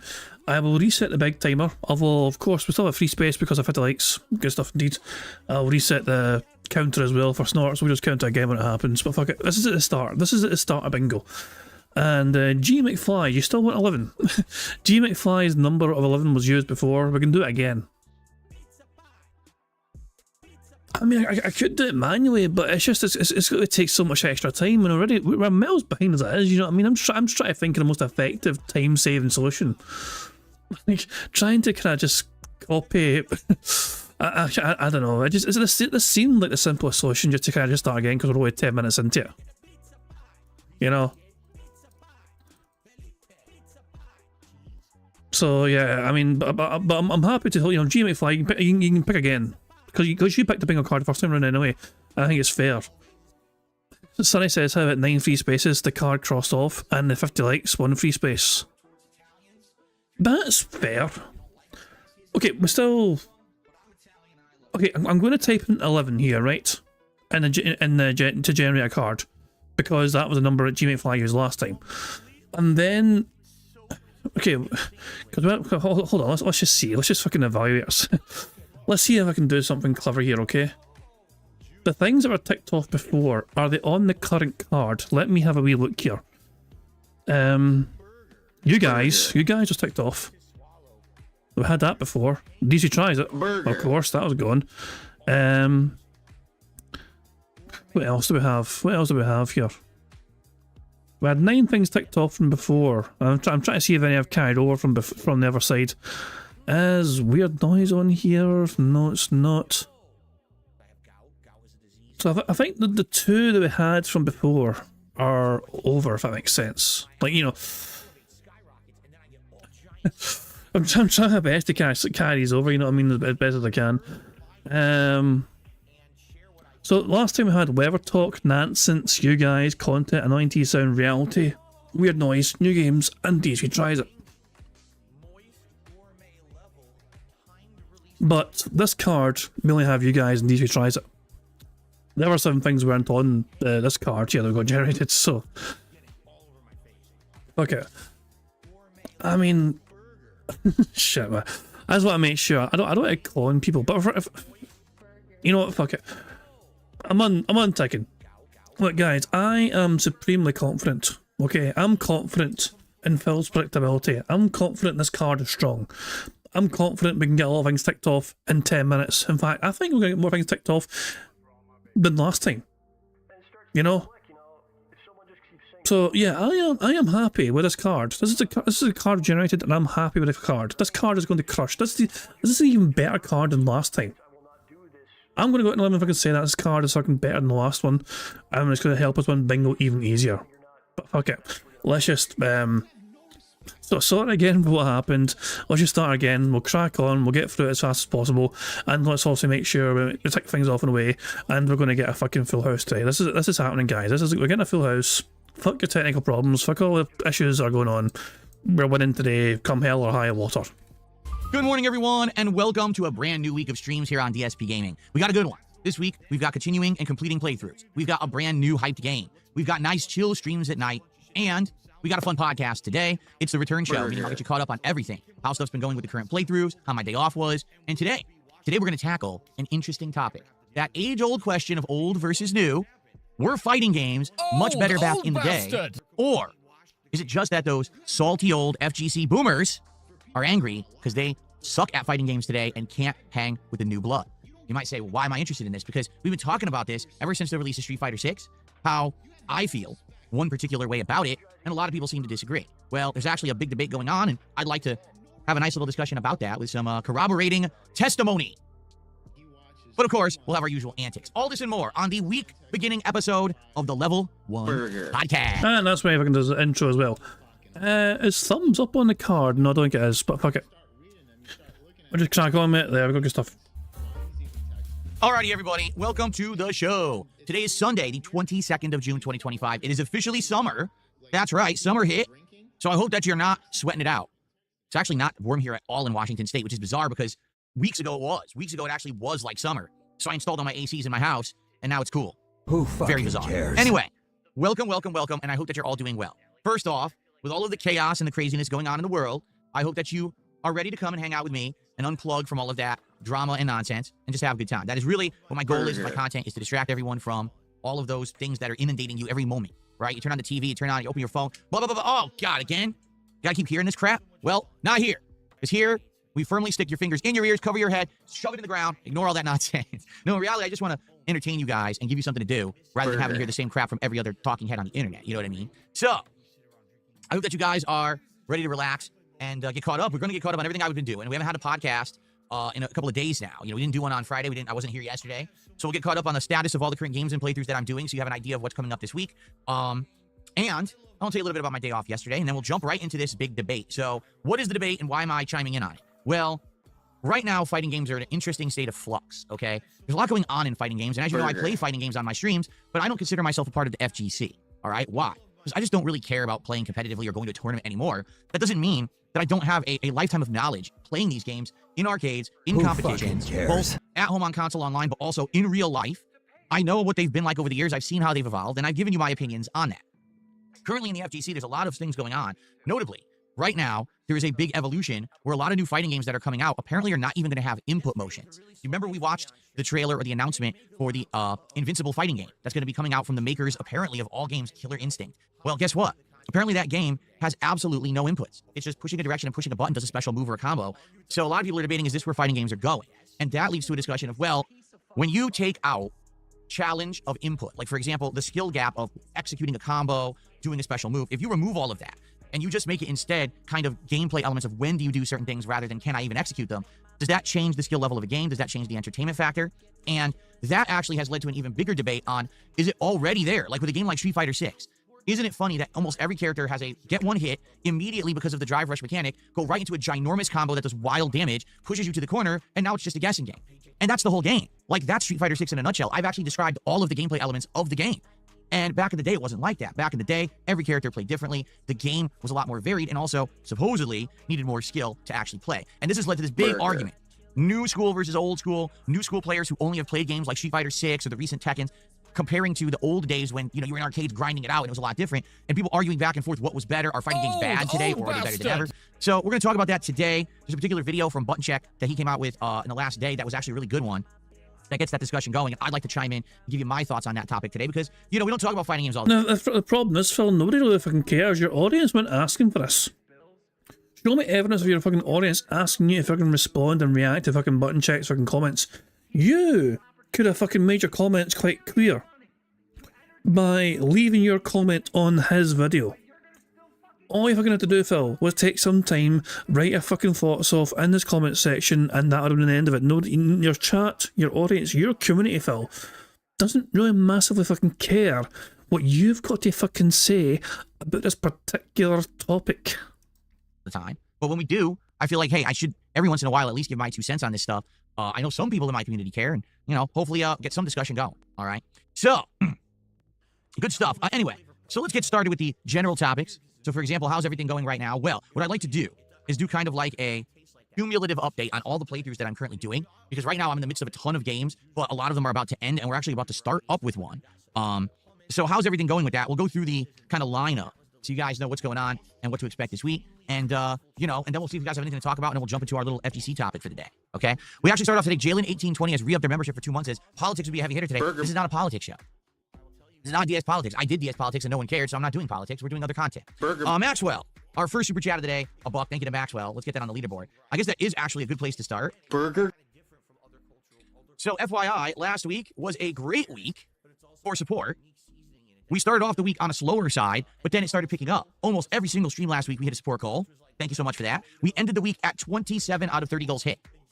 So to refresh everyone's memory, okay? The cool stuff about this is we are close to a really well-desired DSP Tries, the Takis menu at Wendy's. That just came out on Friday in the United States. I think now it may also be available, or maybe not. Actually, I think they said it was June 30th. It'll be available like in the UK and other countries. I think right now it's only here in the United States. So anyway, some people have tried it and really are divided on this. Some people are really liking this meal and some people are hating it. So obviously this will be an interesting episode of DSP Tries It where I can give you my take on it. So that's coming this week when we hit 30 goals. Hey, if we can stay on pace, that means we can do that sooner rather than later. We can even do it as soon as tomorrow. Hell, we could do it as soon as right now.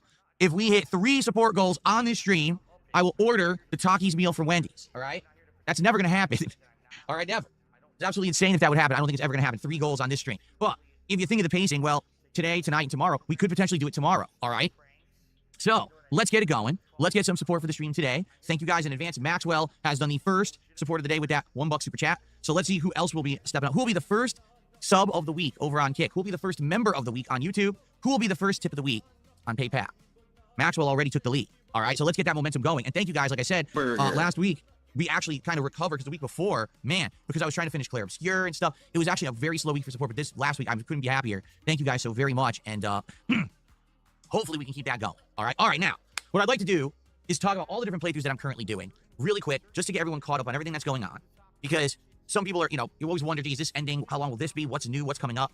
So let's discuss, shall we? So this week, my focus is to try to wrap up multiple playthroughs. And the 2 playthroughs that I'm focusing on are Onimusha 2 Remastered, which is actually a very short game from what I'm to understand. Like, it's not a long one, and we're more than halfway through it already. And the Lies of P Overture DLC, which actually we are only 1 stream away from completing. All right? So that's excellent. And if we can wrap those up this week, that would mean that we are now opening up the schedule to newer playthroughs, and we got a lot of options. We have Death Stranding 2, which is coming out later this week, which absolutely I will be playing. I think it comes out on the 26th. So that would be Thursday. And so, yeah, we'll begin the playthrough on Thursday. Hopefully the game is good. I'm going to be honest with everyone right now. All right? I'll be very honest with all of you. I really don't know if Death Stranding 2 is going to work as a lengthy playthrough. All right? You might say, wait, what do you mean? Didn't you play the whole first game? Oh, yeah, I did. But don't you remember the whole first game? The first game was insanely boring. The gameplay elements of Death Stranding 1 were not good. I'm sorry, Mr. Kojima-san, but the gameplay of the game was very, very tedious, very, very lengthy, drawn out, and padded the length of the game. I feel Death Stranding 1 was a better movie or series than it was a game. Now, there were elements that were good. There were some interesting boss fights and things like that, but the story was absolutely the main focus of what was good about Death Stranding 1. The thing is, this is 20 years later. Today, people want me to play games that they can engage and have a good time with. They don't want to see me trudge through boring sludges. You know what I mean? And I hate to say it, that pretty much fits the bill of Death Stranding 1. Like, I remember during that playthrough, after I reached about the halfway point, people were just tired. They weren't showing up. They didn't really enjoy the streams. But at that point, I was in a different, situation. At that point, like when I bought a game, I basically had to see it to completion because I was financially in a really bad place. I couldn't just afford to buy any game that I wanted on the fly and do whatever I wanted like I can today. I didn't have a gaming PC, so I didn't even have as many options. I was very limited to only play what was on console, which of course was also limited. And so I forced myself to beat it. I loved the ending, but a lot of people yelled at me. So is this as far as we got last time? Because also my microphone died, This is the point. This is what I was trying to tell you guys last time before my microphone refused to fucking limit what I heard. I'm just saying, that quote from Phil there. Of course, was also limited. And so this quote here. So I forced myself to beat it. I mean, is that not a fucking perfect fucking clip to have out of context? It's like, without the context, provided to you, that clip could be maliciously used by nefarious detractors for their own selfish ways and means. I don't know. I just personally think, there's potential there for people to have all sorts of evil fun with such a soundbite from Phil like that. I was very limited to only play what was on console, which of course was also limited. And so I forced myself to beat it. I loved the ending, but a lot of people yelled at me saying, why'd I waste all that time playing it? The way I see it, if I don't play Death Stranding 2, a lot of people will give me hell. They'll be like, oh, it was the hot new game, you didn't play it, But at the same time, with the current climate and the way things are going with content and gameplay in my streams, I'm not sure this is going to be a full playthrough. I mean, I'm just being very honest with all of you up front. All right? I would like to play it and see if it's any good, if they've improved it, if it's any better.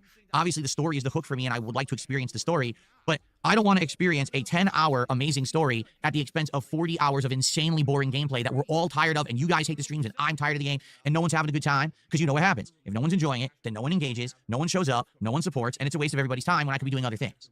Notably, some of the projects that we've talked about that I could do over the summer would be number 1, Suikoden 2 HD, which I promised you guys I would play. You guys bought in to Suikoden 1 back a few months ago, showed up to every stream, supported it in droves, and I said, fine, because you guys are so awesome. During that, all right, I would absolutely consider continuing and doing the sequel this summer, so I'm going to try to do it. Who fucking cares?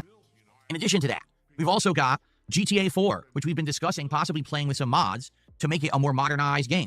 Better graphics, right? More gameplay elements that have been refined. Maybe the city will be more realistic. I don't know what mods are available. I've heard there's really good ones, all right? So that's been an option that we've been kind of mulling over. That's a possibility. Another one would be Undertale, which I guess did finally, not Undertale, excuse me, oh God, what's the new one? Not Undertale, the original one popped into my head. Whatever the new game was from Toby Fox that fully came out recently.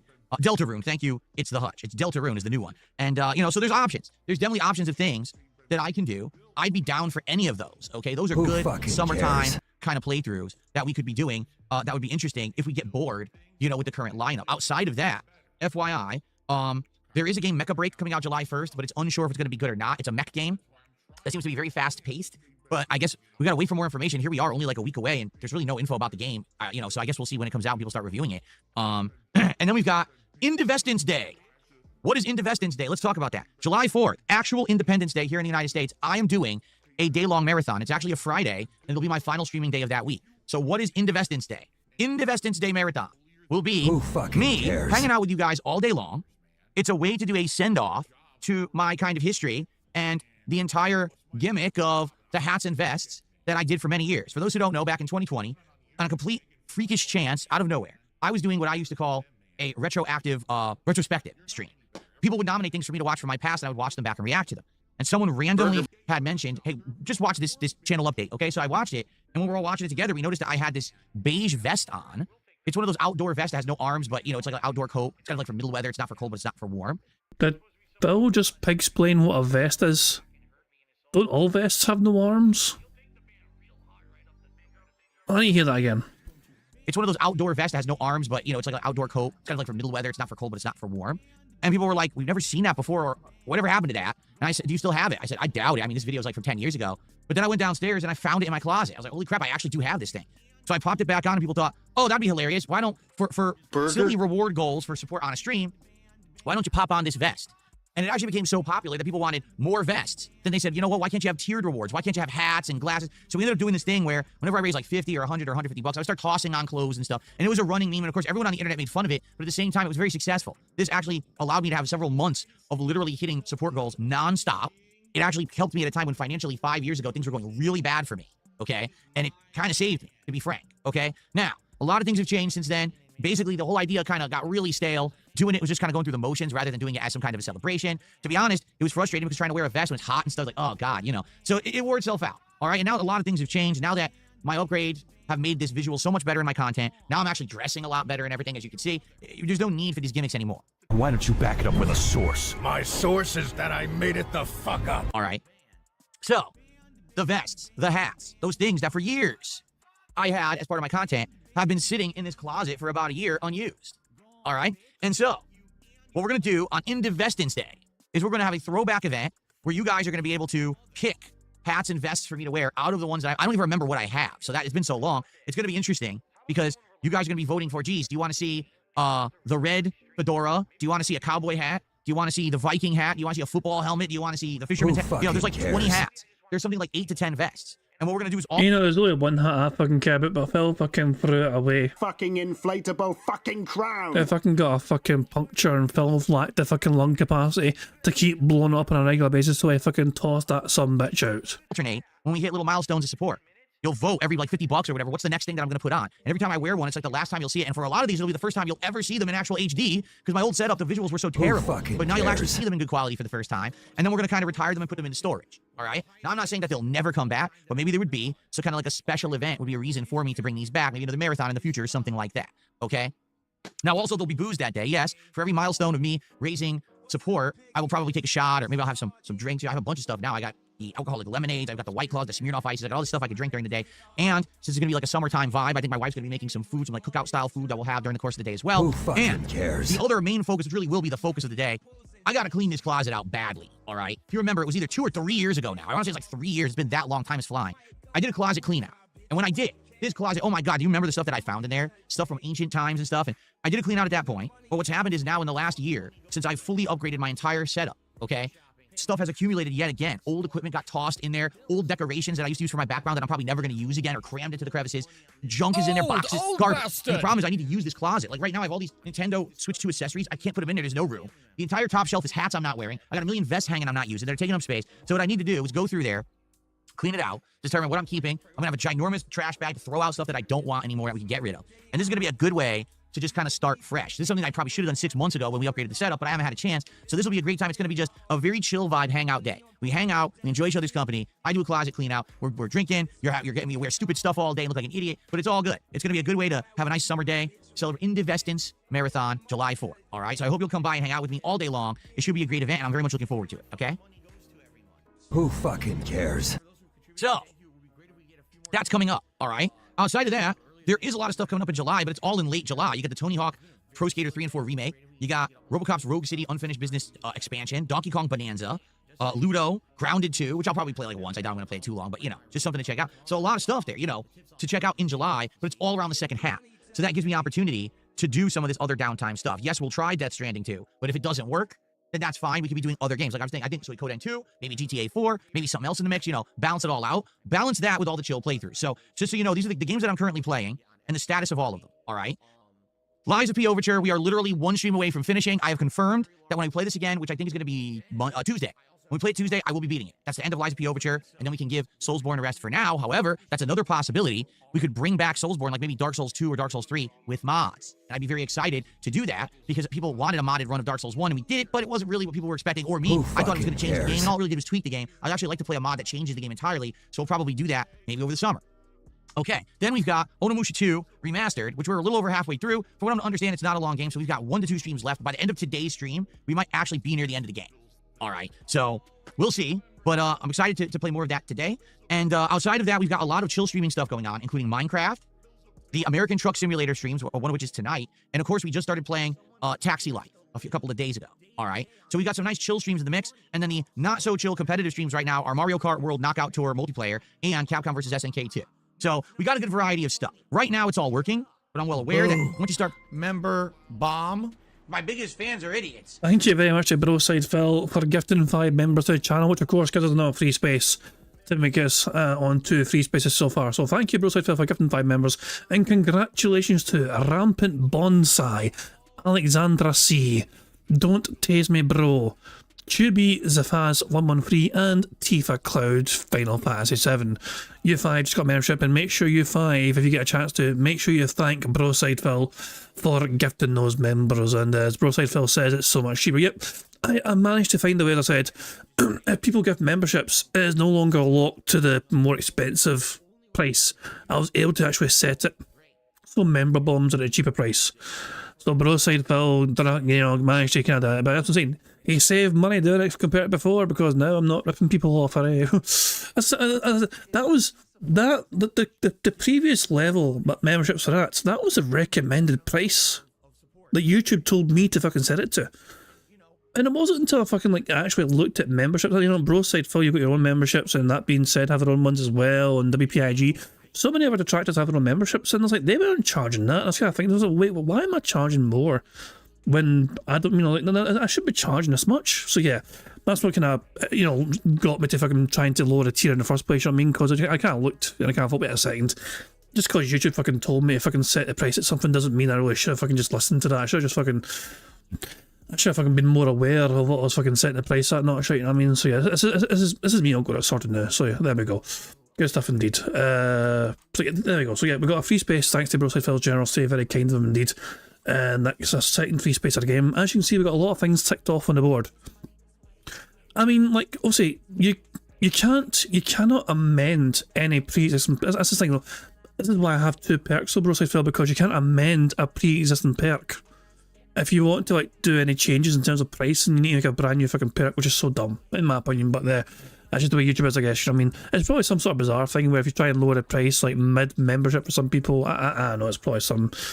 It'll be to do with fucking money, and people are locked in that perk already for memberships of some capacity. Long story short, any people that give memberships, they won't spend as much money as they used to before. At least on a stream anyway, because of lower the price. Which was long overdue, in my opinion. But there we go. Thank you, Broside Phil, for your generosity and giving us another free space. And counting the card, of course, we've got a lot of things ticked off already. 1, 2, so hold on, 1, 2, 3, 4, 5, 6, 7, 8, 9, 10, 11, 12, 13. We have 15 things ticked off on the board, and we have 2 free spaces as well, which means we are 8 away from a full house as things stand. Versus SNK 2.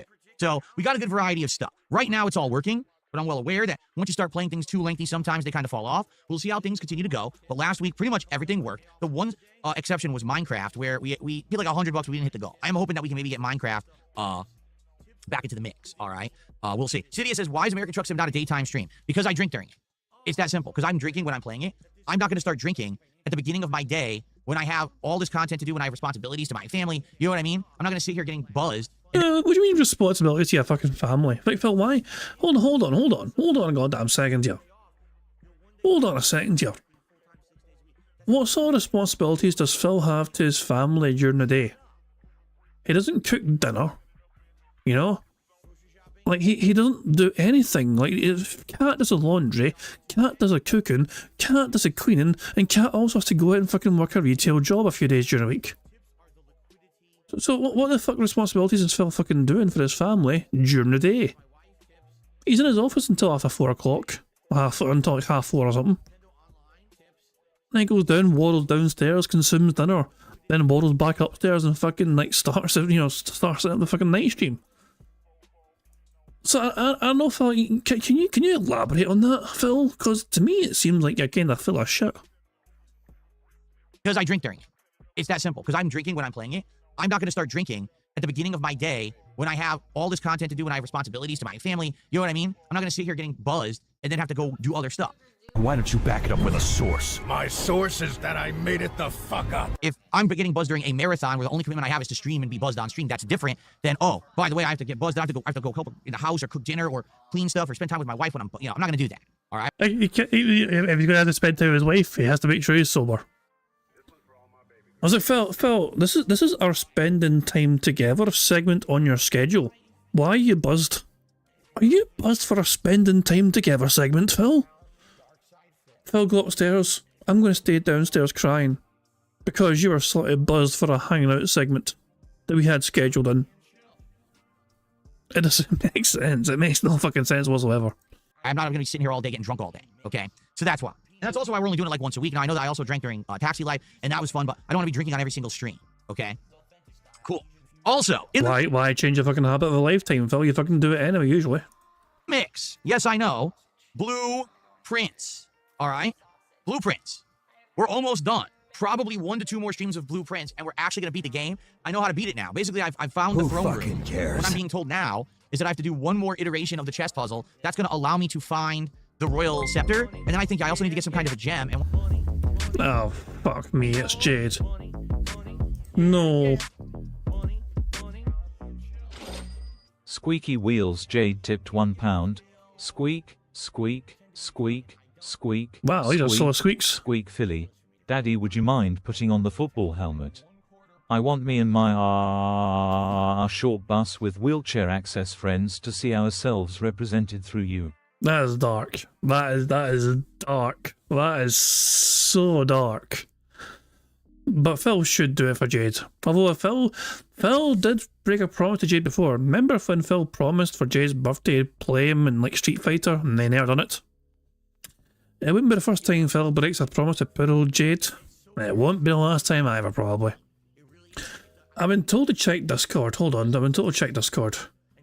Is this more Nightmare Fuel from Diablo? Yeah, it is more Nightmare Fuel from Diablo. God help us all. Although he's I think he's used some of the pictures so hold on. So okay, first things first. Okay. So Sonny, first of all, did this. Okay.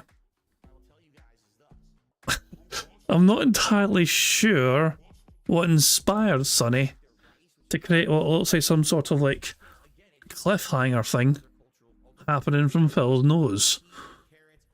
But yes, that was what the inspiration was. The Spaceballs. The Spaceballs. My bad. I got the wrong IP. That's completely my bad. I feel sorry now if I guessed the wrong fucking thing. Then Sonny also sent this from... Okay, this is partially AI generated. Partially AI generated. And no, I might be stealing this for tomorrow's thumbnail. And yes, a drama queen, yes. I might be stealing this for tomorrow's thumbnail. I'm not entirely sure yet, but yeah, it looks robust and thus meaningful. So, but on top of that, so that's Sonny and the Hollies, you know, the AI Holly. That's their contributions. Then Diablo had a whole bunch of horrifying AI stuff. This is 900-year-old man Phil. Okay. This is Phil screaming while on fire. This is Clown Phil, but to me it just looks like the same. Like it just looks like normal DSP to me. You know, I see no difference between that and normal DSP personally. It's the same guy, the exact same guy. You know. We got Phil looking at a reflection of himself, which looks very different. And then we have Phil looking at a character from the horror movie The Ring. And yeah, and Sonny had some fun with that last one and decided to animate it. Wait for it. It's loading. Yeah, there you fucking go. wait for it to kind of fully kick in. The whole thing's like, you know, there we go. Spooky stuff indeed. Very strange, very spooky, very yeah. So with all that in this, we have one more. We have one more from Takozilla, and it's to do with Death Stranding. And I think it sums up Phil's mentality towards the game perfectly. You know, Phil only cares about Death Stranding as long as he can make a lot of money playing a goddamn game. And it's so boring, the audience will be bored, the audience won't care. Yeah, Phil's only, you know, his only desire in playing that game is if it potentially gives him a lot of fucking money playing the fucking game. But this is Taco's creation, and he's nailed it. As per usual, good stuff indeed. So there we go, a nice little derail there to enjoy the multiple creative works of art from the member Discord. Excellent stuff indeed. Of the chess puzzle, that's going to allow me to find the royal scepter, and then I think I also need to get some kind of a gem. And once I have the scepter and the gem, I gotta go to room 46, grab the crown. Then I have to draft the throne room, go into that room with all the items, and you actually beat the game. So we're actually at the end of Blueprints. We're like 60 hours into this playthrough, as ridiculous as that sounds. Okay, but we're almost there. We're almost ready to beat it, and I'm excited for that. Obviously, I want to see it to its fruition. If people keep showing up and supporting Blueprints, we'll finish it. So we'll see how that goes. Hopefully tomorrow when we do Blueprints, people show up. So in a nutshell, all right, here's what we're doing quickly. Today it's Onimusha 2 Remastered on this stream after the podcast, and then tonight American Truck Simulator on the late stream. Tomorrow it is Blueprints as a daytime stream. And then we got Minecraft Chill on the late stream. Tuesday, Lies of P Overture will conclude on the first stream, and then we're gonna do Mario Kart World Knockout Tour multiplayer on the late shift. Okay, Wednesday, Onimusha 2 Remastered again, and the possibility of actually concluding the game if it is as short as people are saying. And then we'll do Taxi Life Wednesday night. And then, of course, as we discussed, Thursday is the release of Death Stranding, and we're going to do that. We'll have a bonus stream of something on Thursday night. I'm not sure what it's going to be. It could be anything. Maybe what I was thinking is if people really support Minecraft well on Monday night, I would do a bonus stream of it on Thursday. We do 2 Minecraft streams this week. So let's see if people will actually show up and support Minecraft tomorrow. Then they get it rewarded later on in the week with what they want. Okay? All right. So there you have it. I have a couple shout outs to do. And then we're going to jump into our fighting games topic for the show. All right. So first off, we have Papa Polecat 33 who did a $5 super chat. He said, I don't know if you recognize me. I've been hating on you for a while, but I realized my issues with myself. Sorry for being a jerk. I don't even recognize you. The thing is, don't take offense at that. You literally could be one of my biggest haters, and I still wouldn't know because there's so many of them. I just don't pay attention. Seriously. Look, Phil pretended not to pay attention to his haters. No. He pays very close attention. And full disclosure, I have no idea who this fucking daft is. I've never heard of this bastard before. I don't know who they are. Although, you know, I did see this tweet though. So Derek Twin, you know, this is the second Derek on Twitter, you know, screenshot of this. And Bland Polecat says, now who does the Papa can I be next? So it also somebody's having fun at Bland Polecat's expense, you know. It looks like, you know, and yeah, Phil's pretending. I've never heard, I don't know detractors, I don't pay attention. Phil doesn't pay attention to these things apparently, which is, you know, bullshit as we all fucking know. Seriously, like you very well could have been like trolling me in comments or whatever. I don't know. So thank you, Papa Polecat, 33, for a $5 super chat. In truth, I don't really mind. I get it. People get into stuff and then they change for the better. I'm of the same mentality. When I was younger, I was a big troll in FGC with the biggest mouth. Absolutely shitting on people up, down, left, and right just because I was miserable with my own life. That was really the reason why I wasn't happy with myself and how my life was, so I wanted to crap on everybody else. And now I'm older and I realize how wrong that was. So thanks for the support. It's all good. No worries. And apology accepted. You said sorry and I accept your apology. Thank you for that. Okay. First tip of the week is a $2 tip.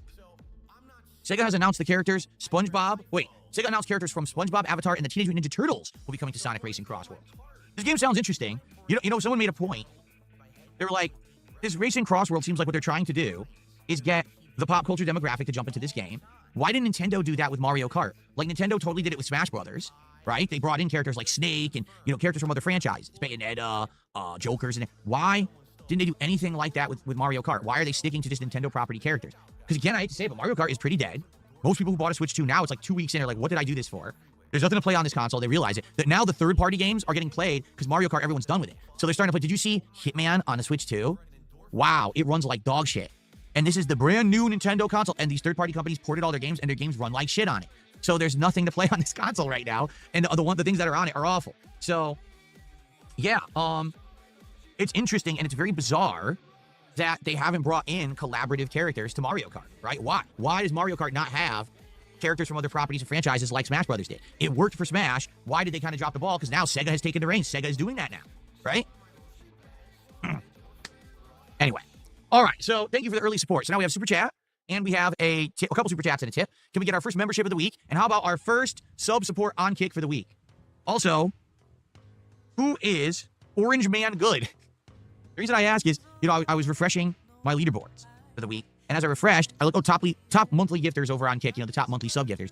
And we got Your Future Stepdad and Lance Catamaran. And number 3 is Orange Man Good. Interesting name, right? So he changed his name. That's why it says that. I was like, I don't remember anyone named Orange Man Good naming, gifting anything over on Kick. That's pretty funny. All right. That's funny. All right, guys. Well, I think it is now time for us to talk about a topic. Who And fucking every once in a cares? while, I like to chime into. Bard Weekly did a $5 super chat. Cleaning out your closet is good. What about old paperwork? What about it? Cleaning out my closet while we're hanging out and having a good time actually works. I didn't know if it would, but when we did it 3 years ago, it ended up being one of the most successful marathons I ever did. I'm not kidding. Everyone doubted it and said this is going to be the most boring event. People loved it. They came, they hung out, they supported. We were having a great time just hanging out and chilling. And again, because this is going to be kind of a co-event where, I'm doing a closet cleanup, but it's also like a summer cookout with drinking, but it's also going to be, the kind of last hurrah for the hats and the vests. I'm going to look like an idiot all day. I think it's going to be a really good event. Okay? So you may doubt it. But Phil, you look an idiot all day, every day anyway, so what's the fucking big change there? But I'm telling you, it seemed to work last time, all right? Okay. So thanks for the $5. All right, did I add that? Oh, I also didn't update the leaderboard. Oh, I screwed all this up, didn't I? Look what I did. Hold on. Sorry, folks, I'm getting old. Old Which bastard. actually we'll talk about in a minute because it applies to our fighting game discussion too. There we go, I got that in the right spot now. And should be at $13, right? Because we had $1 from Maxwell, $5 from Polecat, that's 6, $5 from Hard Weekly, that's 11, and we had the $2 tip, so we're at 13. There we go. Okay.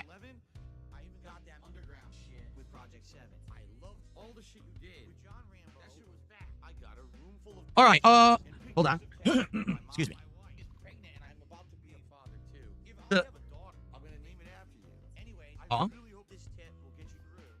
Anyway, all right, folks. Well, before Phil even continues, let me just sum up what's going to happen. For the next 20 minutes, I'm going to be talking and saying absolutely nothing. Yeah, this is going to fucking suck. I got a topic to talk about today. It's something that we dabble in from time to time, but it's not something we talk about all the time. But it's pertinent today because right now the fighting game community, or FGC for short, are kind of going to war a little bit. What do I mean by that? Well, there is a debate amongst the competitive fighting game community about old versus new. And the debate is really sparking now because there's a few fighting games that are currently in development. There's the one that's the League of Legends ones. What is it? 2XKO or something. The worst name ever. Really bad idea. Probably going to flop anyway. And then there's this other game coming out, the Invincible fighting game. Okay? It's been revealed that both of these fighting games will not have motion inputs for special moves. Well, what do I mean by that? I mean, normally when you do a special move in a fighting game, it's like, oh, down, forward, quarter circle plus punch. Or it's charge back, then forward plus a button. No, this game is literally just going to be tap a button, special move. Or hold forward, tap a button, different special move. Up forward in a button, anti-air special move. So no execution is actually required to play the game. None. You won't have to practice motions or inputs or anything like that. Everything will be instantly accessible to everyone who plays the game when they're released. And so a debate began about, is this good or bad for fighting games? Because the whole point of showing that you're good or competitive at a fighting game has to do with not only just knowledge of how the game mechanics work, but also physical skill, timing, practicing, etc. So to give you an example here, and I've heard this kind of tossed around, imagine if right now, Major League Baseball, instead of using metal or wooden bats, the standard baseball, the full-size diamond and all of that, just decided they were going to downgrade and now play on Little League fields. Out of nowhere. We're just going to play in some very smaller fields now. And you know what? Instead of playing with those hard metal or wood bats and those standard we're going to now play with wiffle ball equipment. So it's accessible to everyone. Because even a small child can stand on a Little League field, which is tiny, and have a wiffle ball bat and crack that ball and get a home run. So since everyone can do it, it'll make it accessible to everyone. But it won't matter because you're only going to be doing well if you're still a pro player and if you have skill. Wait, what?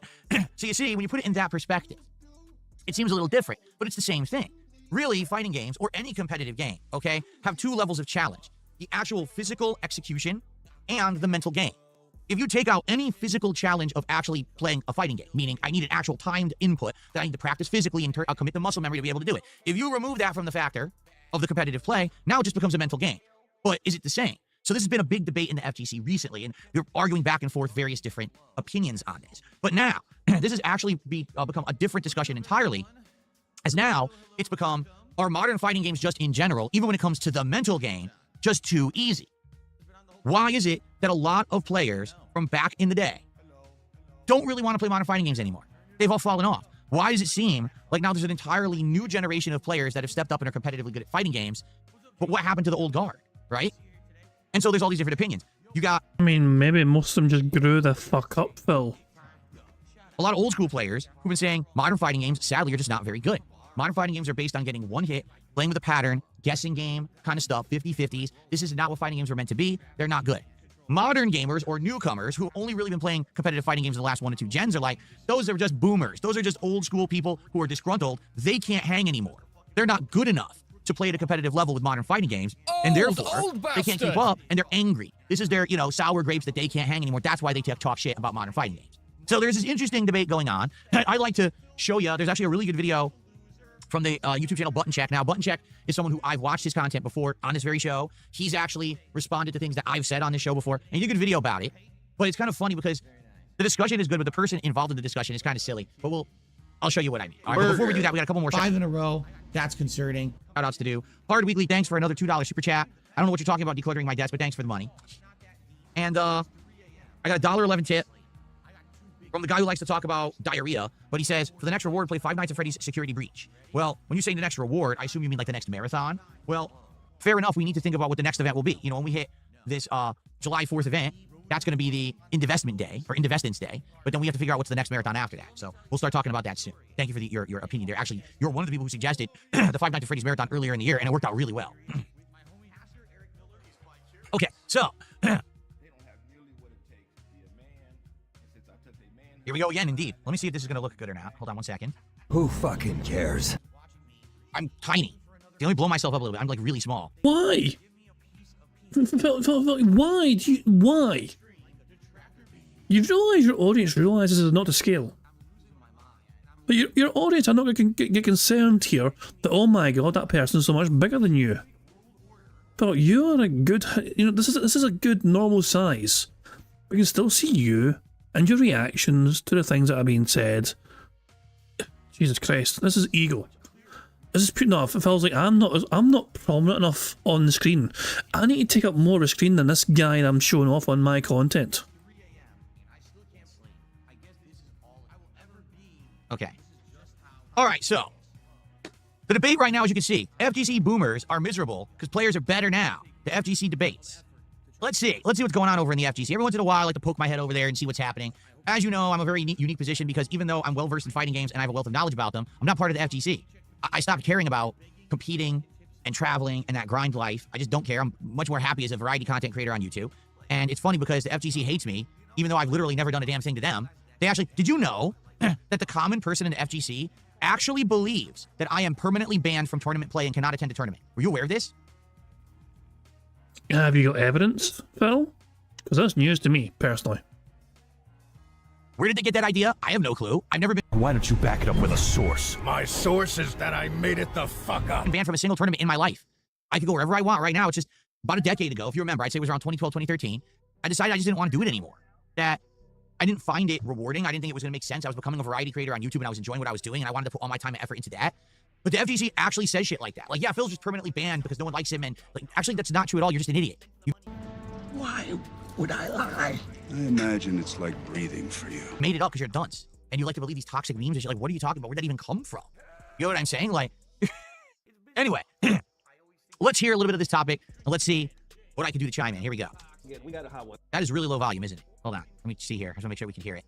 Okay, so someone by the name of King Scrub, gotta love that name, right? Posted this, I believe just yesterday, saying, I pray, I never see myself become one of these miserable FGC boomers. They constantly bring up the past games and try to downplay the achievement of the next generation. The older games were harder mechanically, but the competition now is much deeper. Players are just better now. Well, let's just fucking get something crystal clear straight from the fucking get-go. Before Phil fucking says a single fucking word, here is something pretty straightforward to understand and get our heads around. Back when Phil was in the FGC, there was not a lot of fucking people playing these games at a competitive level. Like the Like, it wasn't, like, it's not, e-gaming today is huge, you know, e-sports are fucking huge today, but 20 fucking years ago, it was a different fucking story.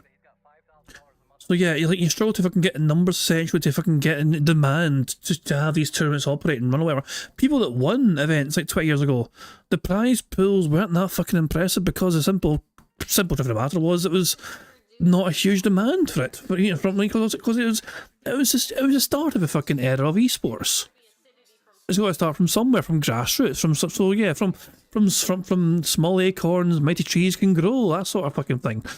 So back in Phil's day, there was a whole lot less competition. Now, I'm not trying to diminish the abilities and talents of people from back in 2005, okay? I'm not trying to fucking downplay that. But there was less competition. That's a fact. Ghost of Derrich tipped £1. I agree with Phil. Muscle memory is important to get the full outcome of what you're trying to pull off. Oh god. For example, No. a move I do is squeeze the tip twice, crank the rod 5 times and tickle the scrotum for maximum impact. Jesus! FBI, open up! Get the fuck out of here! Derek, that's enough out of you creepy wee man. That's not the point I was trying to illustrate whatsoever. You need to ban that creepy little bastard. Oh, I God help us all. But get back to the point I was saying though. When Phil was competitive in the FGC back in the fucking day, there was not a huge amount of fucking competition. Everyone effectively knew each other. Oh, there's a little rivalry between the prominent West Coast players and the East Coast players. Yeah, it was that small a fucking gamer base. It was like, you know, was it a popular game? Yes. But competitively? No. So these days, obviously, a lot more people playing the games, and obviously esports is a big thing as well. There's more interest for it, and there's more potential for people to fucking just step up and see if they can fucking, you know, do well, play, you know, get money for playing a game. Back in Phil's day, that was not a fucking thing, so people didn't commit too much time to it because what was the end game for it? You know, what was it? You know, not everyone wanted to be like Phil and go around saying they're a #1 ranked American. What do I have to fucking show for it at the end of the fucking day? Nothing. Anyway, let's see what Phil says, shall we? Competition now is much deeper. Players are just better now. Well, First off, I'm not going to downplay anything that a modern FGC player does. I don't think I've ever said something like, oh, that guy Punk the God sucks ass and he could never play an old game. Or what's that guy, Mena RD, the best Blanca player? Oh, screw him. He's a scrub. I wouldn't say stuff like that. Okay? No, you wouldn't say stuff like that because you're fucking terrified of getting fucking clowned on. You are fucking shitting yourself silly. I'll fucking run your fucking move against somebody with some sort of fucking clout and prominence within the FGC. You fucking you fucking shit yourself silly whenever you fucking see a fucking name you recognise as somebody you need to actually fucking show fake respect to. But admittedly, I will say, having played the old school fighters at a competitive level and being successful at them back then, and playing modern fighters today, abso-freaking-lutely. Oh, it was too low? People are saying it was way too low? Seriously? All right, I'm going to bump the volume all the way up, and it looked like it was fine for me. Abso-freaking-lutely, modern games are easy mode to play. You can easily jump into a modern game and lab for a little bit, and immediately learn the meta of the game because people posted it all over the internet. With zero effort, you can know the top-tier strategies within a few days of the game being out, and there you are, you're ready to go. Now, I'm not saying you're going to be a Punk the God or a Mena. You're not. But you could still play them at a competitive level. Back in the day, it was very different. You literally had to grind and grind and grind in arcades and tournaments. You had to travel the world. There was no online play. There was no tech posted up all over the internet. None of this was accessible. It was all about your time, dedication, hard work, money investment, and all of that to even learn the meta of a fighting game. Today, everyone knows the meta within a week. Everyone. All you got to do is open YouTube and you learn the meta. Okay? So there is a difference between saying there's the modern players, you know, are as good or better or worse, but the difference is the execution. Like right now, if you were to ask me if a top modern player could do the one frame link. In fact, this is the same for all fucking games. Okay, you know, some people will fucking roll their eyes, okay, but Rocket League's a good example of like fucking like you can look up all the tutorials you fucking want on the fucking advanced mechanics of fucking Rocket League, you know. There's all sorts of bizarre fucking shit in Rocket League, you know what I mean? Like speed flips and fucking flip resets and all this shit, you know what I mean? And like, what the fuck? What? It's like, there's all, and this is shit I don't know how to do. Like, I am not a very good player when it comes to the mechanical side of Rock. I mean, I think I've got decent game sense, but even then, it's not.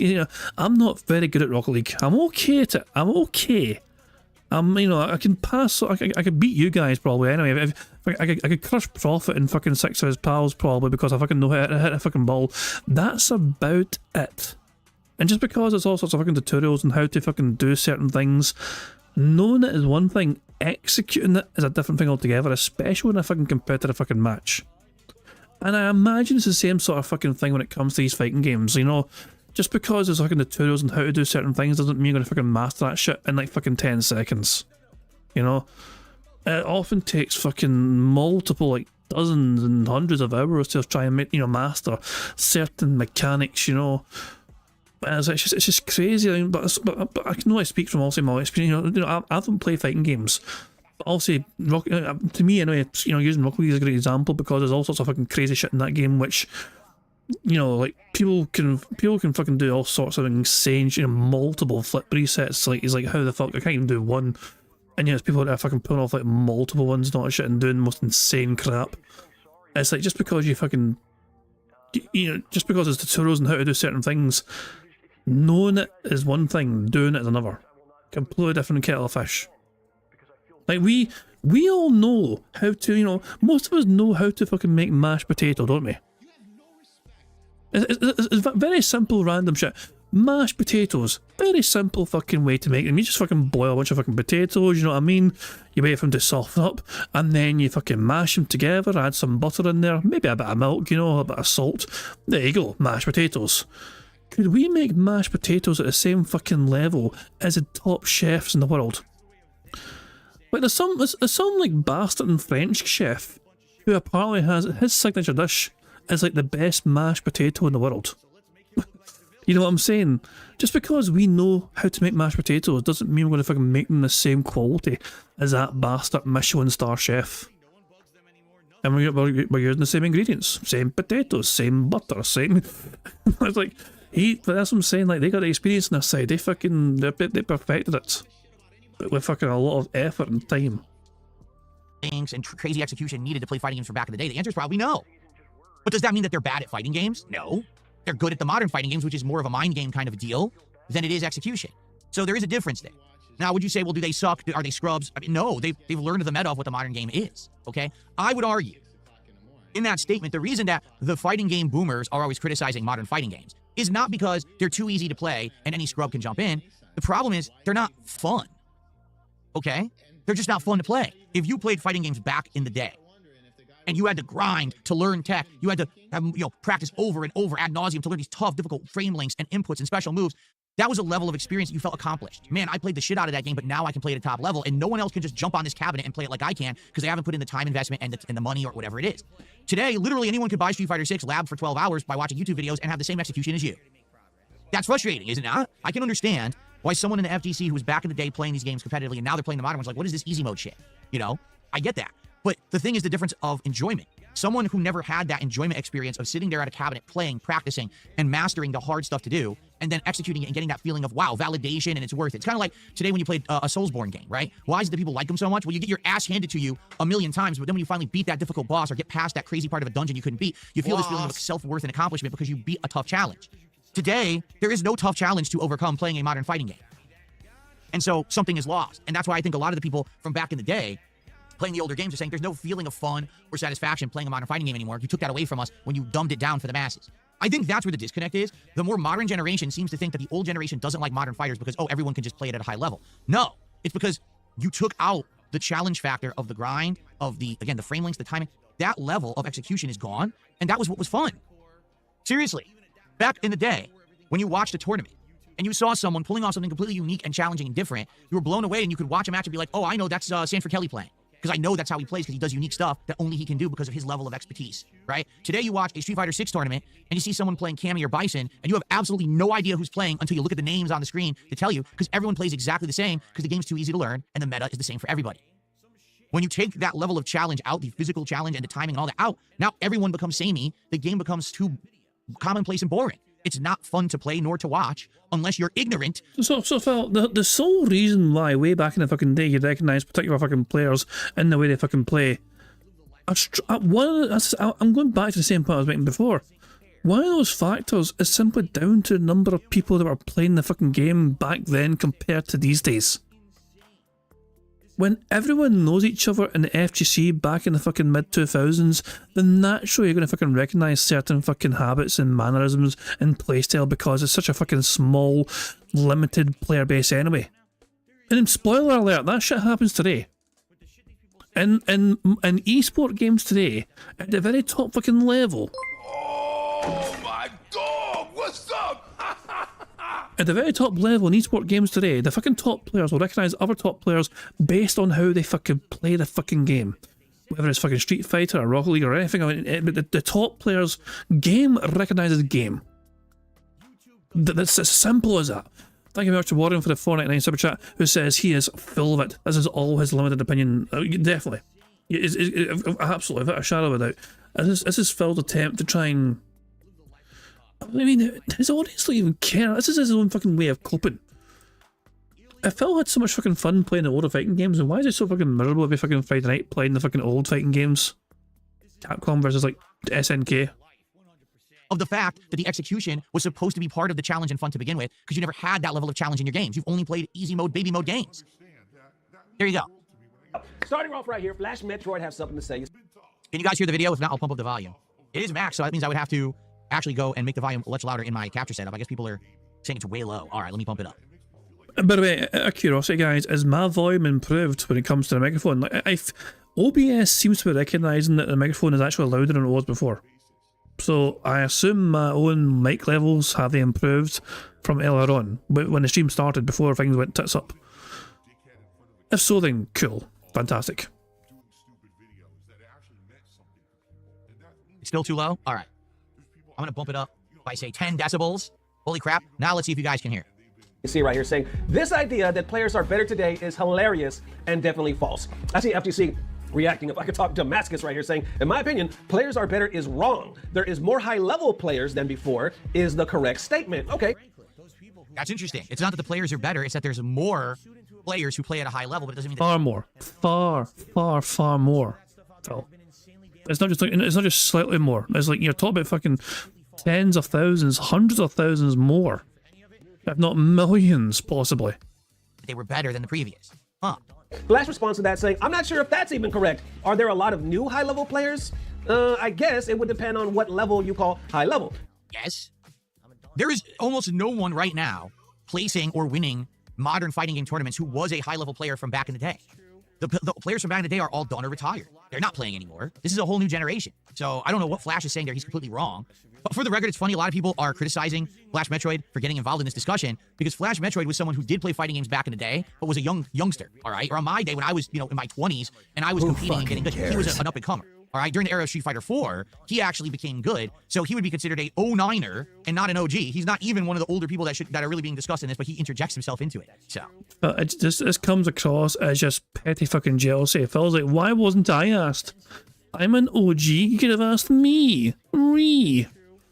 Damascus responds to this saying, Street Fighter-wise, if you compare 6 to 4, and you see the vast majority of elite Street Fighter 4 players are still active top players in 6, and you have to add this with all the players who started after 5. Plus the amount of players who can beat elite players is way bigger for sure. The hilarious part about that is you notice they're only mentioning Street Fighter 4. Nothing existed before Street Fighter 4, right, guys? No games. You're not even talking about the old games. You're talking about 4, 5, and 6 are the modern trilogy of Street Fighter. That's not the OG games, the old games. So their discussion is even off base because they're even talking about games like Street Fighter 4 was the beginning of fighting games having dumbed down inputs and easy mode combos. Street Fighter 4 was probably the beginning of like actual serious competitive fighting game. Maybe not, I don't know. I imagine it's like 3 or 4 where the popularity in esports started to fucking grow more and more, and so it fucking got into a bigger audience and a lot bigger player base being competitive. Yeah, but Phil is an OG. He's an original gunner from May the 1st. You could just double tap down forward on your joystick and press punch and get a Shoryuken. You didn't even have to do the input. So even the people like Flash is arguing, oh, Street Fighter 4 is better than 6. Yeah, but 4 also was baby mode. It was before then when the games were actually harder to play. Then Flash Metroid responds to that with the fucking list. I guess 4 versus 6. If you compare EVO 2014 to EVO 2024, the competition is roughly the same for elite players. Elite players these days have to go through a lot more mediocre/good players to get to the elite players. At the end of the day, nothing is real until top 100-ish, and it's been that way for. This is a good example of somebody, like, this is good evidence for somebody trying to make a point, okay? That is good evidence to have at your disposal. Here's what it was like in 2014 compared to 2024. Here's a lot of the same names from then as now, whatever. A lot of top players from, you know, then are still around now. You know, that is a good example of somebody having some good receipts on them to try and fucking illustrate a fucking point and make forward a point. So there we go. The competitions are roughly the same. When you say roughly the same, is it like, you know, is it 50% the same, or is it, you know, I don't know. I mean, roughly, it can be interpreted in a lot of different fucking ways, or whatever. You know. Dark Dragon says someone brought up, he's such a fighting game tourist. He pretends he knows what he's talking about, but he only plays a popular big name games. Good point. Very good fucking point. Ever. All right, how you feel about that? That's a pretty good point, I guess. Nothing is real until you get to the top 100 before. Doesn't really matter. I don't know about that, because being someone who's been in tournament before. Phil, that was fucking Phil. This is like back in the fucking Diddy days. You know, this is back in the fucking who fucking cares days. Your opinion from fucking 2006 is inconsequential right fucking now. These fucking days, Phil, ever since the fucking the launch of esports or whatever, the top 100 lists matter in games. The top 100 recognise each other. Whatever fucking game, you know, whatever you're fucking playing, the top 100 list is super relevant, because that's obviously, you got to keep your eye out. Is there a new name in the top 100? You have to keep an eye out. Is this somebody potentially going in for #1 spot or whatever? The absolute best of the fucking best players, you know, are always fucking keeping tabs on these lists of like the top 100 players or whatever. And anyway, you know, familiar names, this person doing well, this person doing well, whatever. And if I come across them in games, it's like, you know, okay, I can test. I know what to expect from this guy because they're so and so. I know this one. It's just. But Phil's going to use some bizarre fucking example from way back in the fucking day. 104 doesn't really matter. I don't know about that, because being someone who's been in tournament before, all right, man, when you have a tournament, let's say, for example, you're in a tournament that's a few hundred players. So you only have to win maybe 2, 3, 4 rounds to get to the top 100, top 64. Then the best matches of the tournament start to happen. Everyone good against everyone good, right? The problem is when you go to a tournament that has so many players in it, even if those players are dog shit, all right, it can definitely take a toll on you. You can get worn out. You can get burnt out trying to play in this thing. Like, how many rounds do I have to beat to qualify for day 2? How long do I have to fucking be here in this ballroom grinding out against these fucking scrubs and nobodies? And then the worst part is, you might actually run into someone good in the middle of a qualifying bracket and you're exhausted. You've been playing all day. Like, oh, Phil, everyone has to fucking go for the same thing though. Like, what's your point?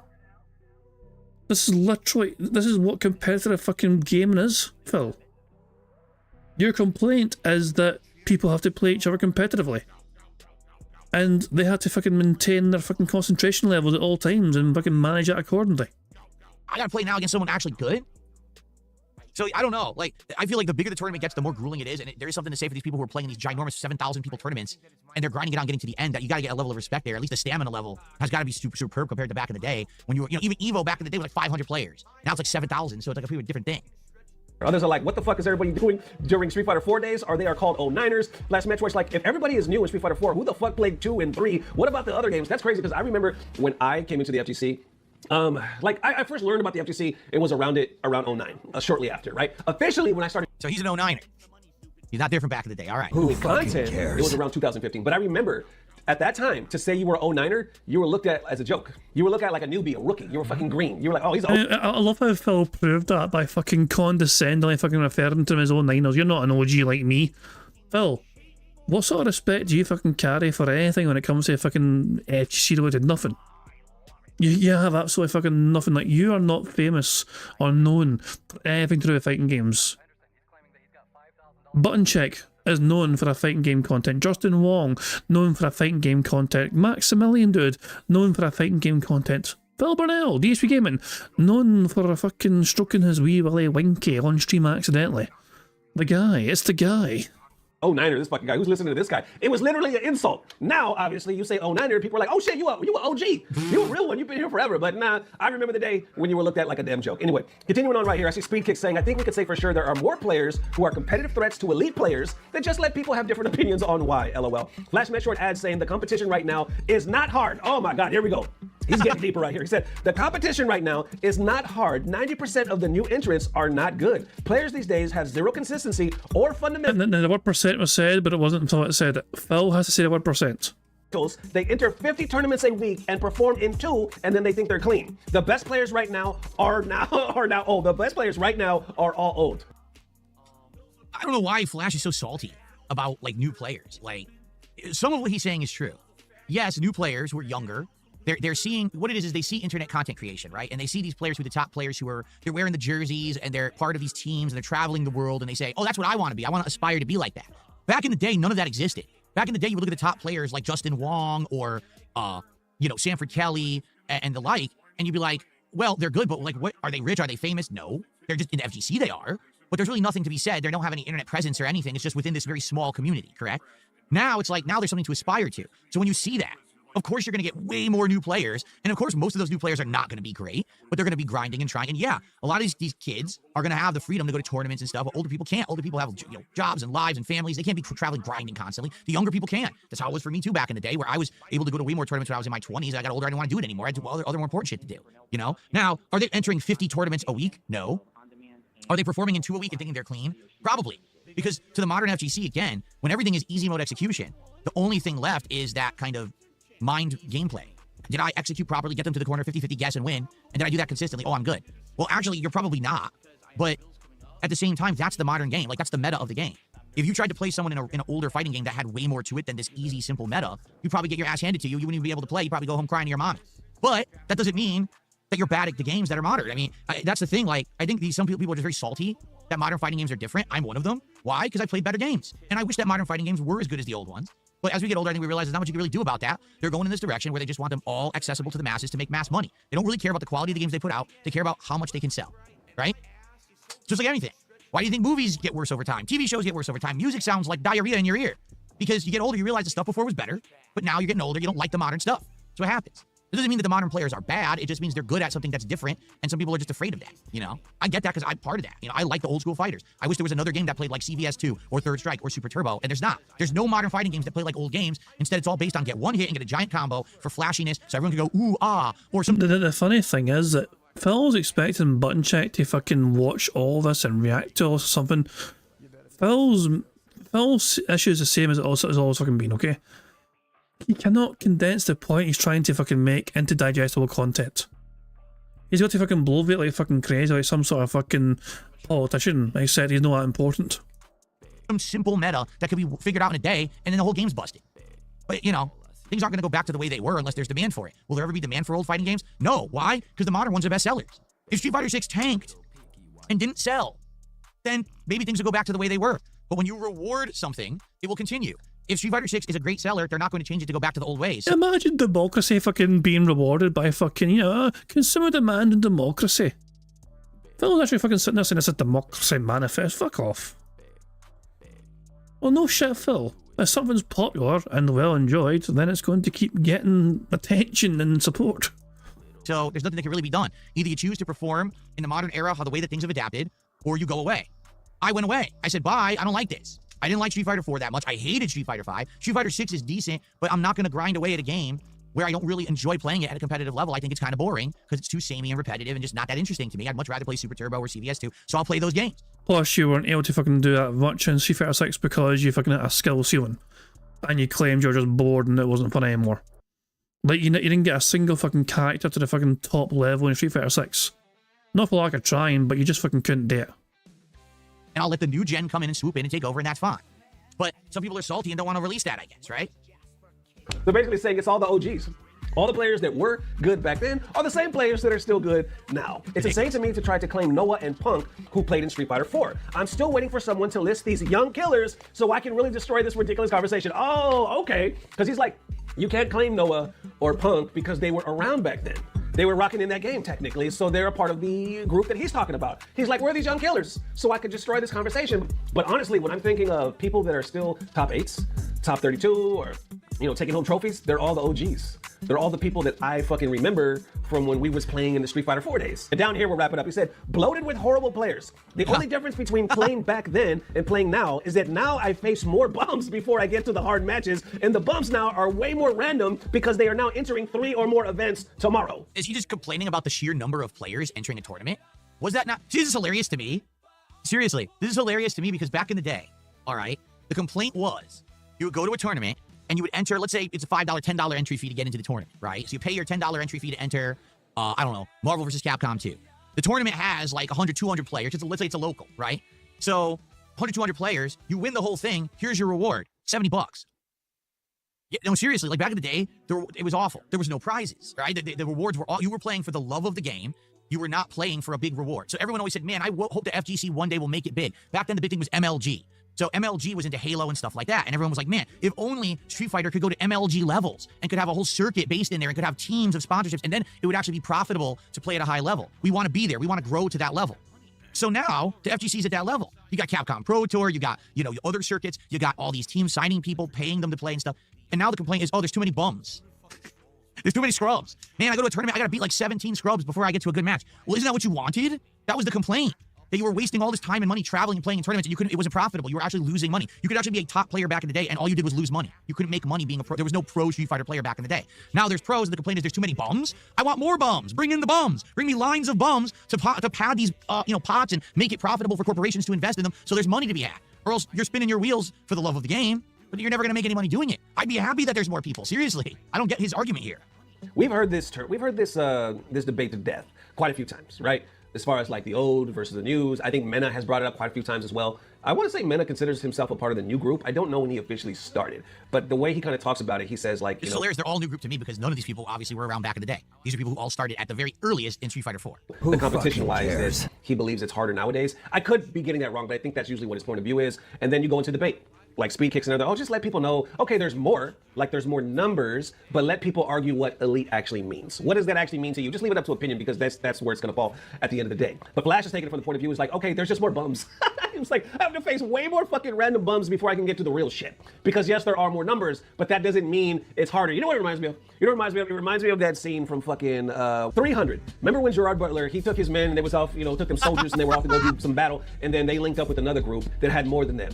And the guys were looking at Gerard and them, and he was like, I brought more soldiers than you did. And Gerard was like, okay, what do you do? Pointing at their clique. What do you do? He's like, I'm a school teacher, bullshit like that. What do you do? I take care of animals. He was like, okay, and what do you do? And then he points at his guys, yo, what do you do? And they were like, yeah, like we do war, bitch. And then he looks back at them and says, I brought more warriors than you did. Don't get that shit twisted. Just because you have more numbers doesn't mean you got more people, more elite fighters than I do. It kind of reminds me of this argument right there. Just because there's more numbers nowadays doesn't mean y'all are more elite. Doesn't mean there's more killers, there's more sharks in these pools, baby. It just means there's more of y'all. And I guess the argument as well is the games are dumbing down. So people are going to look at that with the new generation. Like even if we have quadruple, whatever, more players, so like, okay, but look at the quality of the game versus what we had to go through back then. And I guess the main point that he's making is most of those guys that were there, because the FGC is technically not that old, because our OGs, or fucking people that started with it, are still here competing and they're still here winning. So I think it's a good point of view. Now, but again, it's so weird to me to hear this because he's saying OGs are people from Street Fighter 4. They're not. OGs are people from the 90s and the 2000s who were there in the formative years of Street Fighter. All right, before Street Fighter was profitable. Before but they're gone now, Phil. The ones that are there in the really, really, really early days are not really there competitively anymore, Phil. Street Fighter had corporate sponsorship before there was a tournament league, circuits, teams, and all that. The OGs are people who played the big four. All right? Super Turbo, CVS 2, Marvel 2, and Street Fighter 3 Third Strike. Anyone who was good in those games, those are the actual OGs. What he's talking about, or what they're talking about, are... Isn't it funny that Phil made sure that he fell into that category? It's like he had to make sure that he fell into that category specifically. Like, I'm going to list what the OGs are because I'm going to make sure I'm in that category. Anyone who was good in those games, those are the actual OGs. What he's talking about, or what they're talking about, are OGs from the modern Street Fighter era. Get it? The OGs they're referencing are 09ers. So the 09ers also are still the best at modern Street Fighter. My question is, what happened to the people who actually played these games when they were hard to play? They all are gone. You got someone like Justin Wong, who is still a big commentator, a big creator in the space, but he's definitely not a high-level top player in the modern games who's placing all the time and winning all the tournaments. He'd much rather cover it in a different way and add his extensive expertise in a way that is not just me playing the games competitively, right? Get it? And that's good. That's a good thing. But where are the real OGs? This would be like somebody fucking asking today, you know what I mean? Like, hey, hold on, wait a fucking second here. You know? Where the fuck is Pele and Maradona?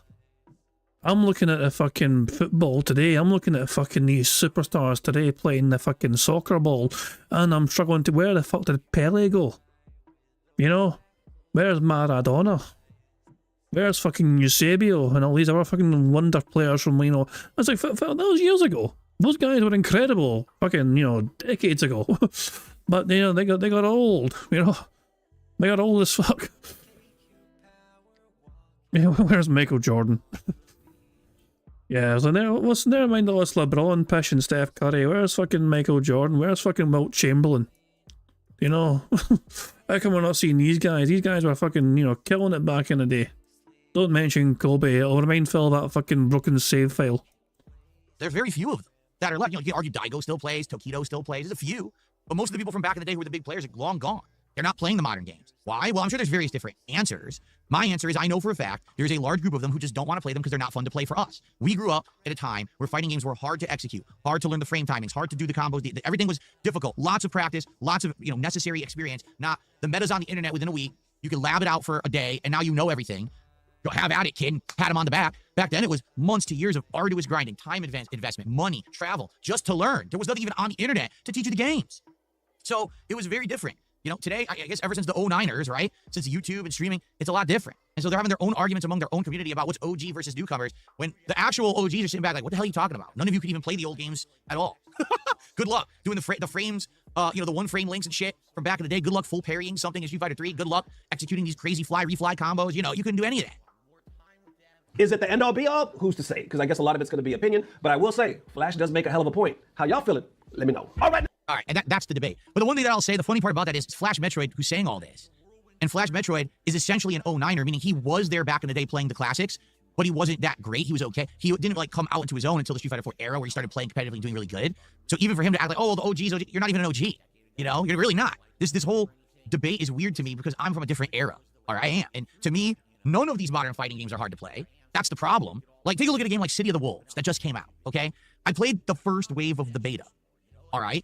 And I started playing, I'm like, so there's really no execution to this game. All it is you do one special move, you cancel to the next special move, then you do this move, you do a giant combo that's like 60-70% damage. You could do it within a few minutes. You could figure it out. Yay, Phil said percent. Burger. That's good for us. 5 in a row. That's concerning. That helps us win. We're not won yet, you know what I mean? But I think we're 3 away. I think we've got the 2 bottom rows completely filled out. So we have 6 to go. But yeah, we have 3 free spaces. We're 3 away from a full house. Back in the day, if you actually wanted to do a giant custom combo, you had to practice, you had to grind, you had to figure out. It's like, well, how is this fun then? There's no era of discovery, there's no era of anything. It's just everything's just given to you, handed to you, right up front. Here's all the easy tools to do everything in this game. So it takes out the element that's fun to me. It really does. Like, I think a lot of people back in the day, that was part of the experience, was going to the arcade, competing, discovering tech, the camaraderie, all of that shit. You know what I'm saying? It confuses me because I feel like the true OGs, the people from back in the day, that's why they're not competing anymore. It's not because, oh, the game's too hard, the new gen has moved in and swooped in and taken over. The OGs could never hang. No, the OGs don't want to hang. They're bored with your games. Get it? The OGs think that Street Fighter 6 is such a boring game because it's so repetitive, it's so samey. You can't discern player from player unless you're looking at the names on the screen because the tech is so easy to execute. Everyone plays it the same. There's nothing interesting there. The first year of Street Fighter 6 was great. The moment that everything was discovered, the meta was discovered, the game's boring as dirt. I don't want to play it anymore. I'll go back to Street Fighter 6 when Sagat comes out. Why? Because I like Sagat. He's a cool character. He's been in Street Fighter since the beginning. I'll see how he plays in Street Fighter 6. I'll play it for a little bit, and then I'll probably get bored and drop it again. But no, the OGs didn't quit or can't hang with the new generation. That's ridiculous. The OGs just don't like the game. That's why they're not playing it. I get a test, and there's tons of people that I know who I've been talking to recently who are like, yeah, we just don't want to play. The modern games are dog water bullshit. They're terrible. They're not fun to play at all. Okay, let's do shout-outs, all right? We've got UB. Oh, by the way, I will say one final thing to Button Chat here, and I'll even say it on the screen. To, I believe his name is Ernesto, or Button Chat. Your contact... So here we go. Here's a bit of Phil's hoping Button Check fucking pay attention to, you know. Notice me gaming content creator senpai. Say it on the screen. To, I believe his name is Ernesto, or Button Check. Your content is actually quite good. You cover things well. You've covered me before, but he keeps saying, I don't know how to find DSP's content. It's here on DSP Gaming. He doesn't care. He's not making this fucking video for your benefit. Oh, my dog, what's up? He keeps saying, I can't find DSP's content. When's the last time he even fucking mentioned you, Phil? Genuine question. I'm genuinely curious, Phil. When's the last time you even fucking breathed your fucking name? Or even thought about your ass? I'll wait if you want. I'll fucking wait. Oh, Christ. Thank you, Warren, for the 199 super chat. It says he doesn't talk to anyone. Clearly doesn't talk to anyone. He waits for them to come to him. Because Phil's too fucking lazy to go to them. According to Phil, Button Check is just lost perpetually. You know, Phil, Button Check has been lost for many months trying to find Phil's content and cannot find Phil's content. Sonny's saying if we can't find it then, why would he find us now? Good point. Very good fucking point. Maybe he's waiting for a detractor to clip it so he can fucking see it out of context again and rant about it. Oh, God almighty, this is so cringe. This is so fucking cringe, Phil. Oh my dog, what's up? Thank you, Broside Phil, for the 5, who says, Phil just started up the please let me gawk you daddy name. Jesus Christ, man. You actually made me read that, you bastard. Thanks, Broside. Oh, you fucking dick. Appreciate it. Oh, you made me read it. And I even done like the fucking sound effects, but for fuck's sake. Whatever. But yeah, well, Button Check care. It'd be funny if it didn't. It'd be hilarious if it fucking didn't. Let's just rewind it for the full context so we don't miss anything. To, I believe his name is Ernesto, or Button Check. Your content is actually quite good. You cover things well. You've covered me before, but he keeps saying, I don't know how to find DSP's content. It's here on DSP Gaming. If you get it from anywhere else, it's out of context, and they've probably taken anything interesting out. You're just watching highlights that are not going to be the full story. Just watch this on my podcast here on DSP Gaming, the June 22nd episode of the Level 1 podcast. That's where you can find the original content. Who knows if he'll actually see that, because he'll probably just see the clips, but it would be nice if he could actually see the real content, because he only sees the clips and he never gets to see the whole thing of what I'm saying, you know? Okay. I don't think he wants to, Phil. I don't think he's that interested. You know? He's not going to shag you, Phil. Anyway. All right. So, shout-outs. We've got Ubi Ubi, who became a member this morning. Thank you to Ubi Ubi for the membership. Our first membership of the week. Okay. And then we've got Sword Blade, who did a $2 super chat. He says, Max Dude plays high level and wins at Life 2. What are you talking about? Maximilian Dude enters at high level and wins tournaments today? Really? Where did he place? Where did he place in Street Fighter 6 at CEO? What are you talking about? What a fucking idiot. Anyway, thanks for the super chat, idiot. What a fucking grumpy bastard. What an absolute grumpy fucking dick of a human being. Oh, just, you know, I've got to find it. Hold on. Look, one of the funniest things to me, okay? One of the funniest things ever to me. Remember when Maximilian Dude got that reward? You know? And like there's some big massive introduction. You know? Hold on, let's hear this here, hold on. 2 seconds. It's just funny to me because the intro to it, like if you didn't know who it was for or who it was about, you might think to yourself, oh my god, is this for DSP? Like listen to this shit, okay? Listen to this shit and think to yourself, who could this relate to? This next award is our Legacy Award. It was created to highlight trailblazers in the industry who have made a profound impact on streaming as a career. That might be DSP. He was one of the innovators after all. Tonight we celebrate more than just a creator. We celebrate a visionary who has worked tirelessly to ensure the games and community they love thrive and evolve. I mean, that still could mean Phil, you know what I mean? He's always going on about fucking his precious community.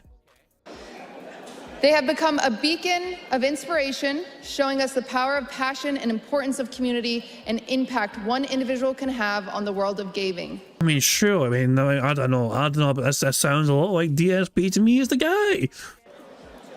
For over 15 years, this creator has been at the forefront of the gaming community, starting with the humble beginnings that featured gritty, raw footage of Street Fighter on a CRT. It's gotta be Phil. These early videos laid the groundwork for his ability to bridge the gap between hardcore depths of competitive play and the accessible joy of casual gaming. So, like, well, guys, if it's not Phil Burnell, who the fuck could it possibly be? It has to be him. His content has not only entertained, but educated, making... I mean, that's debatable, but there's no denying that we do get to entertain ourselves by pointing and laughing at the bad man. The intricate world of fighting games open and approachable to all. Through his voice, the newcomers have found a welcoming entry point into the fighting game community, Oh, maybe it's not Phil after all. while veterans have discovered deeper layers in strategy and camaraderie. And maybe I'm starting to think this is not Phil, guys. From hosting tournaments to commentating them, from playing every game he can get his hands on, his efforts have breathed life into the community, fostering a spirit of inclusion and enthusiasm that resonates beyond the confines of any single event. Tonight, we honor the career of Maximilian Dude. No, it's not Phil after all. It was someone else. That's a shame. I could have sworn it was about Phil Burrell, but it's about Maximilian Dude, isn't it? Who's that guy? Who's that guy anyway? I thought it was about Maximilian Dude, and it wasn't about... Who did that? Phil was robbed. Phil was robbed of his moment in the sun.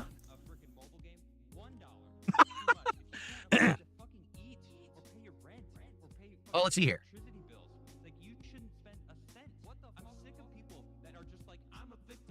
A nonsensical dollar tip I'm not even going to read. There we go.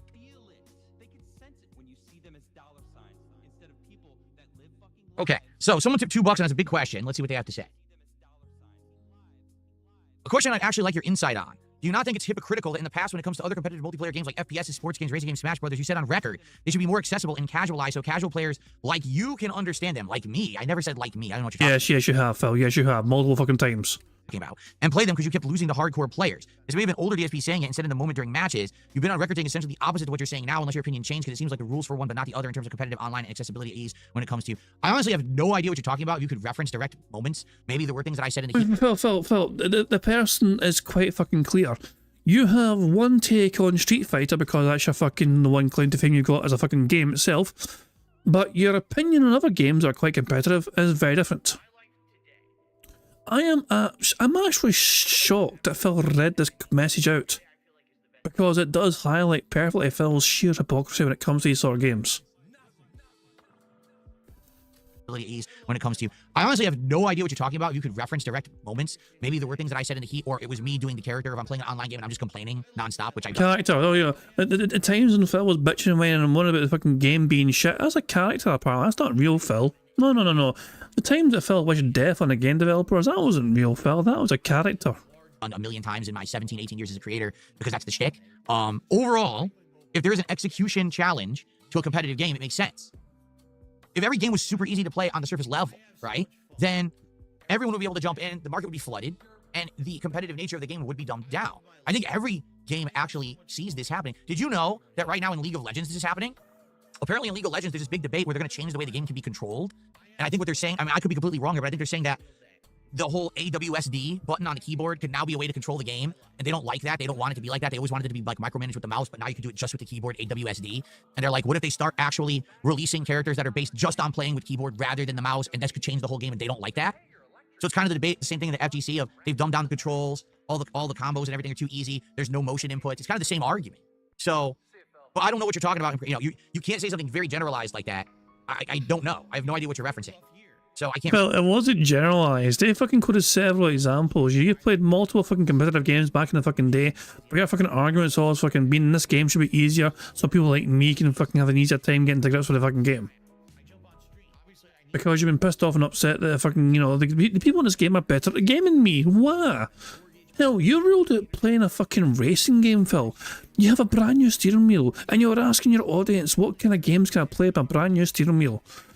And somebody told you it was a fucking random game, it cost a fucking little I don't know what the fuck it was.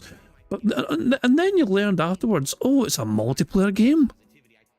Fuck you for suggesting a multiplayer game. You just want to laugh at me for being bad in a game where everyone else is better than me. I really respond intelligently because I don't know a situation you're talking about specifically, okay? But very well, it could just be me giving my usual bluster online and just talking shit for content. I don't know. Okay,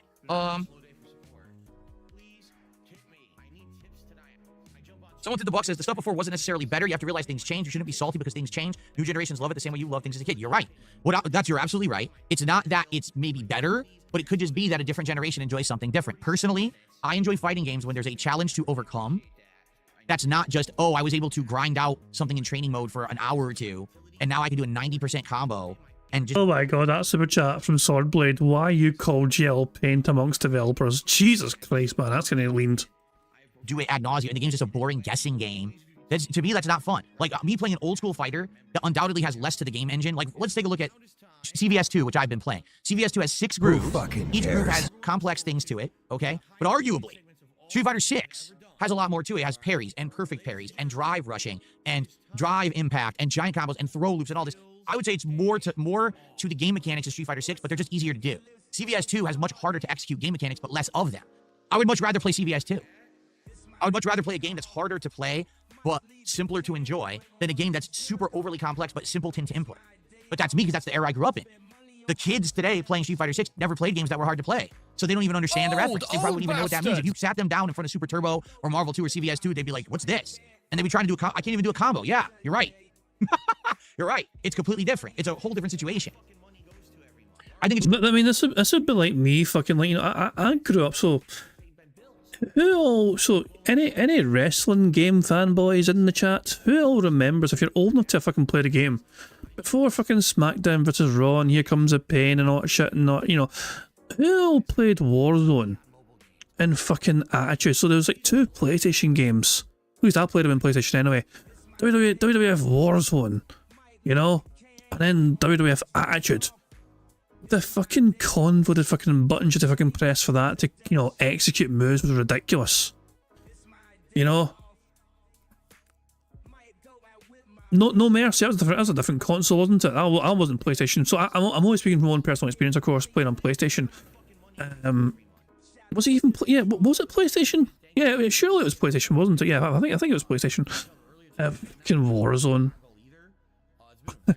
Like, yeah, geez, like, you had to fucking, like, I still remember, this is how sad I am, I still remember how to do a Stone Cold Stunner on I think, Attitude game. I think you pressed right, up, and circle to do a Stone Cold fucking Stunner. But all the different wrestlers had different combination inputs to do their fucking moves. It was a stupid, it wasn't just like a press one button for your finisher, no. You had to fucking press certain buttons to fucking do it. It used to be so complex. It was so ridiculous.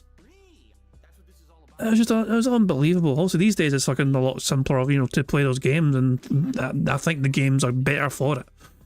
But yeah, like, just because it fucking took a lot more muscle memory, Phil, to remember certain button combinations to fucking play these older games, it doesn't make you better at the fucking games, you know? It doesn't, you know, it doesn't make you a superior fucking player or anything, for fuck's sake. It's just what we fucking had growing up. It's just a matter of preference, is what it is at this point. You can't say Street Fighter 6... When you criticize Street Fighter 6, you shouldn't say Street Fighter 6 is functionally bad. You should just say, I just don't like Street Fighter 6 because it's too easy to play and I prefer a different style, a more challenging style. I agree. I think that a more challenging style is more fun to play. Doesn't mean that Street Fighter 6 isn't a competitive game. You know when this debate started? Smash Brothers. Back in the 2000s, Evo decided to have Smash Brothers as part of the lineup of competitive games. And people freaked the hell out. They were like, Smash Brothers, that's not a fighting game, that's not a competitive game, that's literally a party game. You just hold a direction and mash a button, you get a special move. How could you have that at Evo? You've completely ruined and spoiled the competitive nature of the tournament for profits and money. And then within a few years, people started to accept Smash. Now Smash is accepted as a competitive game and a fighting game, even though arguably at one point it was like the black sheep and no one would see it that way. Who fucking cares? Now, if you were to ask me what's more fun to play, Smash or old school Street Fighter, I would say old school Street Fighter. That doesn't mean Smash isn't a competitive game. But sadly, what's happening is modern Street Fighter is becoming Smash Brothers. There you go. Modern Street Fighter is literally becoming Smash Brothers, where it's just a party game. It's not hard to learn. Anyone could jump in. Anyone can lab for a little bit, learn the meta. So now it's more about, like what Flash Metroid's complaining about is endurance. He doesn't want to go to a tournament and have to beat 10 bums before he plays somebody good. Well, that's what happens when you go mainstream. Like, literally, that's the difference. Bigger crowds, more competition, and therefore, you have to have more stamina. It's becoming now, these games are more of the grind of patience than they are the grind of skill. That's still a challenge. It's just a different kind of challenge, is it not? Okay. Shut up, bitch! Someone took 2 videos. I find it ironic if you didn't grow up in the FGC or with fighting games and just played them recently as part of being a variety gamer, you'd be the opposite side. You'd be arguing against yourself. Doesn't that prove that it's boomers being boomers? Again, I don't know. I don't know, because you say that. I don't know if I would. You could be right. It could just be your frame of reference, and it could be your level of experience. If I didn't have competitive experience in old school fighting games, you're probably right. Maybe I would be arguing the other way. You're right. Another $3 tip. Hold on. Most old school FGC players simply moved on. They got older and accepted that. It's not that they don't play fighting games anymore. They just don't game in general anymore. It's not FGC centric. They have busy jobs and wives and kids, in some cases multiple kids. They don't have time to play anything anymore. And they probably don't even care anymore. This is old memories for them. They spend more time sharing photos on their days out with their family than they do talking about games. It's all fond memories for them. I think the new era should be allowed to form their own memories. No one is saying the new era can't form their own memories. I can personally tell you, recently having reconnected with some of the people from my past, FGC heads, and back then we were all competitive. We were traveling together as a team and doing stuff. They still play fighting games. They still travel to locals. They have families. Don't get me wrong, but this is still their passion. It's still their hobby. But they're not going to play Street Fighter 6. They're going to play Third Strike. They're going to play CVS. That's what they want to play because those are the games that appeal to them. Those are the games that are fun. You're right. There are people who aged out and said the era of me going and playing this stuff is over. But there's still people who love it and play it as a hobby, and they don't like the modern games. I'm here to tell you personally. I know from experience. All right. Did I age out? I did uniquely. I'm someone who, if I wanted to get back into it, I could because this is my job. But I just don't want to. Like, actually, my preference is to not play these games competitively because I don't care because I don't like them. I'm not saying Street Fighter 6 is a bad game, okay? When I'm in the heat of the moment, I'm playing it and I get angry. This game sucks, right? The game is not a bad game, all right? It's just very different from what I grew up knowing to be fighting game. It has some of the same base elements. But back when you used to say fundamentals, that meant something. Now you can literally play Street Fighter 6 with no knowledge of fighting game fundamentals, and you can be good at it and win. And that's... Anybody care what this guy thinks? No! It's weird, because it means that you've changed fundamentally what a fighting game is. And that's why I don't really like them. Get it? I have more fun playing laggy CVS 2 than I do playing non-laggy Street Fighter 6. Got a $2 tip. Have you banned politics from your streams? Have I banned politics from my streams? No, but my streams aren't political. I did at one point, very short term for a month and a half, do a DS politics show, and then it ended because no one liked it. And now we're doing gaming. What is so hard to understand about that? I'm not someone who's going to sit here and talk about politics. We're into gaming. Get it? Video games, that's the point of my streams. DSP Gaming is the name of the channel. Did you know that? Then why did you do the politics streams, Phil, if you don't care about it? Yikes. I got a $3 tip. As long as the new generation are having a good time, it's all good to me. If they're having fun, there's no issue, and that's the point, to have fun. I think they should be allowed to do it their way, what they want, if that's how they enjoy it. I will agree with you there. However, there is a philosophy, right? Have fun doing what you want to do, as long as it's not at the expense of others. And when you're telling me now that there will never be another fighting game that has the level of execution and challenge that old school fighters have, because now everything needs to sell to a mass group, that's sad. That means that an art has been lost. There's an art form to the competitive gameplay of old Street Fighter that's now been lost because Capcom wants to sell millions of copies and be rich. And that's sad. It is. That would be like, imagine if right now, all the movies that are coming out, that there were absolutely no actual artistic movies. That instead it was all giant explosions, Michael Bay-esque CGI. There was no art house films. There was no films that were dramatic and had great storylines. Instead, it's just everything's explosions, right? You'd be upset, would you not? You're like, man, I don't just want to see explosions. I'm tired of that. Right now, modern fighting games are literally all explosions. It's all easy mode, simpleton shit. So anyone who liked the old stuff the way that it used to be, there's nothing to satiate your hunger. You just got to play the old games again and again and again because they haven't made another one like that. And they keep claiming that they're going to do it. They never do. Now they're going even further. Now there's no motions anymore. You see what I'm saying? So I understand what you're saying. There's no reason to say, oh, don't make them like that anymore. That's wrong. But that doesn't mean take away what used to also be good. Right? I think there's enough of a demand in the market. You can make, I've been saying this for years. You know what they need to make? Super Turbo 2.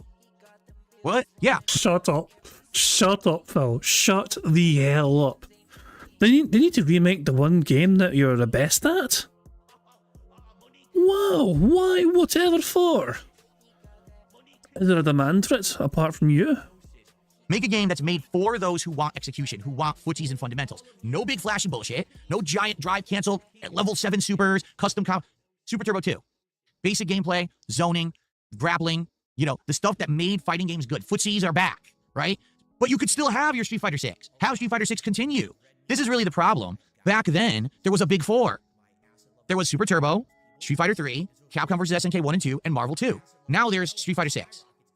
There's nothing else. There's nothing else at all. Either you play the dumbed-down stuff, or you play nothing. You gotta go play the classics. That's the problem. People are having fun, great, but you're having it at the expense of all those who actually built fighting games from the ground up, who were there in the grassroots days of fighting games, toughing it out, playing for nothing but fun because there was no money to be made. People who traveled and sweated it out at these tournaments, these locals, and then went to their regionals, and then went to the nationals, and they were there during the formative years. Now, oh, there's money in Street Fighter? Fuck all that shit. Throw those people away. They don't mean nothing. Out like yesterday's garbage because we got millions of kids in to mash buttons and do flashy shit and do 50-50 throw loops. But what happened to fighting games? These aren't even playing like fighting games anymore. Oh, who cares? We're making money. You see? That's where I'm coming from. At least have an alternative for those who actually liked the challenge of the old school game. It doesn't exist anymore. You've eliminated one style for the sake of profits, and that's sad. Let's see here. I got a 250 tip. I could be wrong. It sounds like old school FTC had a toxic masculinity and a hyper masculinity and gatekeeping. Sounds unwelcome from your stories. Like you'd be shouted down for having different opinions. This modern FTC sounds much more helpful and welcoming. You're right, but at the same time, at the end of the day, all that mattered was what happened in the tournament. Like people could talk shit endlessly as much as they wanted, but then when you went to the tournament, who won? And that's the determining factor. It really was dependent on skill. You know, there was like right now, and this is what's hilarious about it, right? Right now, I could go to a tournament, and I'm not saying this would happen, but hypothetical. Let's say No. Don't you dare, don't you fucking dare. Right now, I went to a tournament. Right now in Seattle, it was a Street Fighter 6 tournament. I win. I beat everyone. Right? Why don't you back it up with a source? My source is that I made it the fuck up. Well, then I've proven my skill, right? Oh my dog, what's up? Thank you very much to Darkside Ranta for the $5 super chat, who says, your words are ringing uber hollow right now, Phil. Given that all you care about is money. Couldn't agree more. Phil's fucking motivation, getting out of bed, is money. His motivation to turn his fucking stream on is money. His motivation to play video games these days is money. Everything revolves around the mighty American dollar. So there we go. But yeah, guys, we are very close to getting Full House Bingo. Apparently, we are 1 like away from a free space, which would mean we're 1 away from a full house. But guys, yeah, 75 likes gives us 1 more free space. So yeah, I mean, if you're on the stream and you're not like the stream yet, then please like the stream so we can get a free space. Right now in Seattle, it was a Street Fighter 6 tournament. I win. I beat everyone. Right? Well, then I've proven my skill, right? No, everyone online will just shit on me anyway and say it was, he sucks, it's a fluke. That's the problem with the modern day. Back then, you could literally talk as much shit as you wanted, but it was all about, at the end of the day, how you performed in that tournament. And only those who had nerves of steel and the best level of patience and basically not crumbling under pressure, those were the people who won and earned the respect, the real respect. And it's funny because back then I did earn respect. People actually... Fuck off. Jesus fucking Christ, man. This is fucking sad even for your standards, Phil. Apparently we have 75 likes. Fantastic stuff indeed. Let me if I can hit 1 more like there. We are 1 away. We need Phil to say or do one of these things to get a full house, sorry. But yeah, this is fucking sad, Phil. This is fucking just cringe. You know, beyond cringe. Those were the people who won and earned the respect, the real respect. And it's funny because back then I did earn respect. People actually, by the end of my run in competitive Street Fighter, they did respect me, but now they don't anymore. It all went... Why would I lie? I imagine it's like breathing for you. No way. You know, because now it went to the internet, back to online gossip and stupid bullshit. You know what I mean? So that's the thing. As much as you hear these stories, it was like a good old boys club, a locker room mentality. You're right. Oh, yes. 1,000,000%. That's exactly how it... Member bomb. My biggest fans are idiots. Oh, thank you very much to Darkside Ranta for gifting 5 members to the channel, which of course gives us a free space as well to get the full house. Fantastic stuff indeed. So congratulations to Only Iced Bleach, 1 Minute Man, CC Gizmo, Line Caught Avocado, and Soviet Goat for receiving a membership. And make sure you 5, if you get a chance to thank Darkside Ranta for giving you a membership, make sure you thank them. But for us, it means we won bingo. Burger. There we go. Full house. Oh boy, how exciting. Anyway. And as you can see, the bingo background picture for today's bingo card is Phil saying this is meaningful content from Phil. Just drinking this literal bingo background picture perfectly encapsulates today's fucking podcast from Phil. It has been one big massive cope session of him fucking reminiscing about the fucking good old days. You know, we could not have had a better fucking background picture for the bingo card to coincide with Phil's bizarre fucking ranting and raving about the good old days of him fucking playing Street Fighter games and all that shit. Who the fuck cares, Phil? It is 2025. It is 19 years, Phil, since you fucking came forth for evil. 19 fucking years. There's people in your fucking chat right now. Hell, there may be people in this fucking chat as well that weren't born when you fucking came forth with fucking evil. It is inconsequential, Phil. It doesn't matter. It means nothing. Anyway, fuck it. We won bingo. That's the main thing I care about today, which means, of course, we get to add $10 more to the bingo prize. When the bingo prize fund goes up by another 10, thanks to us getting the full house today. Excellent stuff indeed. I am going to wrap things up pretty quickly, but I'm kind of curious to see what happens with the rest of this bizarre fucking ranting coping session. We will be going soon, though, for sure, because we ran way too long because of my tech issues from earlier on. Oh, it was like a good old boys club, a locker room mentality. You're right. Oh, yes, 1,000,000%. That's exactly how it was back then. You had to be a tough mental and physical. You had to have that, to have the stamina and the mental fortitude to actually perform. You had to be tough physically, which is why Phil fucking said, please don't hit me, I'm an alcoholic. Like, he was fucking tough as all shit, he was, clearly. Like, what the fuck, man? Hold on. Other things. What have I got here? Oh shit, I forgot I had albums on my back. Let me close that. There you go. Cool. But yeah, you have to be tough physically and mentally. Phil talked a lot of shit, and then when he's confronted in real life, please don't tip me, I'm an alcoholic. It wasn't just a game of your skill, it was a game of people talking shit all the time and sometimes getting threats and shit. You had to be tough to make it back then. You did. But at the same time, at the end of the day, it was all about the game. Today, it's just an online popularity contest half the time, which is pretty sad. I think a lot of those things from back in the day are lost when everything's just easy mode, and now it's about who's Mr. Popular and shit like that. Pretty stupid. So what Phil's trying to say is it's all about the game and how you play it.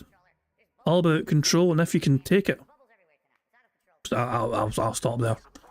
I got a $2 tip. Smash players make out that because a game has frame data that makes it competitive. By that logic, games like Shaq Fu and Kasumi Ninja are competitive fighting games. They just don't have that popularity. I think I kind of understand what you're saying, but I got lost because I think that some of the grammar got screwed up there. So I think that I got confused. He stopped paying attention halfway for your contribution. He was just thankful for the fucking money, you dumbass. What exactly we're trying to say. I mean, at this point, we can be honest. Every single video game could be competitive, right? Any game, if you somehow throw in some kind of qualifying criteria, you're played within a certain environment, any game can be considered a competitive game. But, you know, I mean, that's neither here nor there. What we're talking about is the modern FGC versus the old FGC, new fighting games versus old fighting games, you know, and that kind of mentality. And again, I think what I've done is over the years that I've been a creator, I've misrepresented my stance. My stance is not that modern fighting games are bad. I actually think Street Fighter 6 is a much better game than Street Fighter 5. I don't know if it's better than Street Fighter 4. Maybe it is, but I would much rather play an old school fighter than a modern fighter because the modern fighters are boring to me. Like right now, if I play Street Fighter 6, I'd tell you I'd be bored right away because it's the same stuff over and over, just yawn. I've seen more variety playing, you know, CVS, the Marvel collection last year, than I've seen playing Street Fighter 6 in 2 years. You know, that's sad. You're Not Funny did a $5 tip.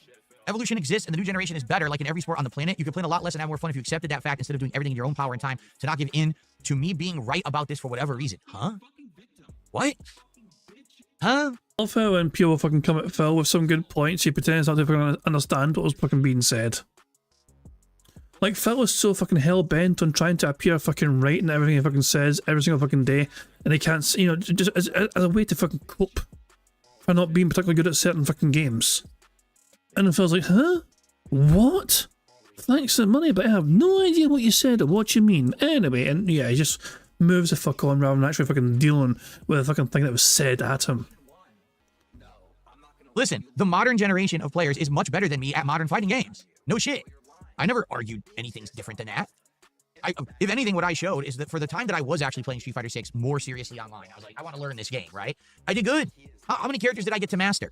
At a relatively accelerated pace. There were some tougher ones in there, but I did it. Phil, you didn't hit a top rank though. You gave up. You still fell. A reminder that anyone can get to master through attrition. Phil's win-loss ratio in Street Fighter 6 was 55%. That is 55% of Phil's Street Fighter 6 matches were victories. Phil lost 45% of the matches he played in Street Fighter 6. But yet because attrition is rewarded, and he fucking got there. Eventually. Through certain characters.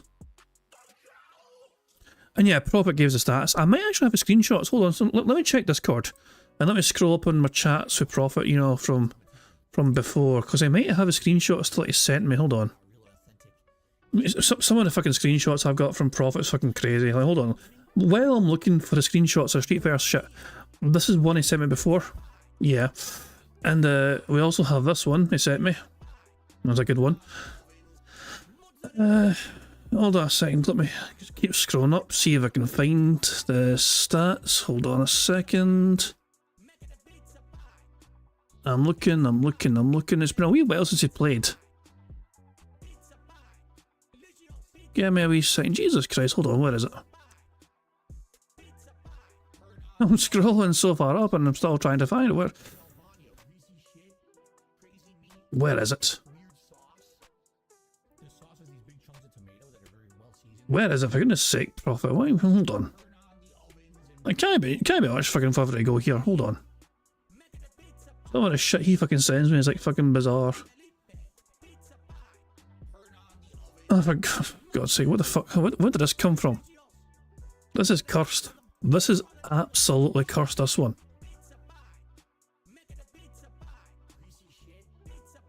I might need to request some new screenshots from him when it comes to like the Street Fighter stuff. It's been a while since he's looked. The very last update I had from Profit was actually almost a year ago from Street Fighter. You know, that's not so. The last update I had on Discord from him for Street Fighter was the 27th of August 2024. And Phil's overall ranked win rate back then was 60%. And I can show you that actually. Hold on, 2 seconds here. Is it this one that shows that? Which one would it be? Hold on 2 seconds. What's the screenshot here? I'm trying to see which screenshot is it that shows that. Ah, here it is. Here, hold on. Here, there we go. That's any. Hold on 2 seconds. I got so many screenshots here. Hold on, what's that? There's one there. And there's one there. Rage got his Zangief as well. But yeah, he sent me some of the pictures here and some of the stats as well in the description. That's what it was. He sent me some details here.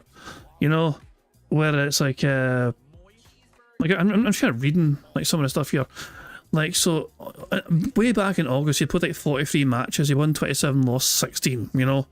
And he's playing with Bison at the time, he won with Bison 63% at the time. His overall ranked win rate.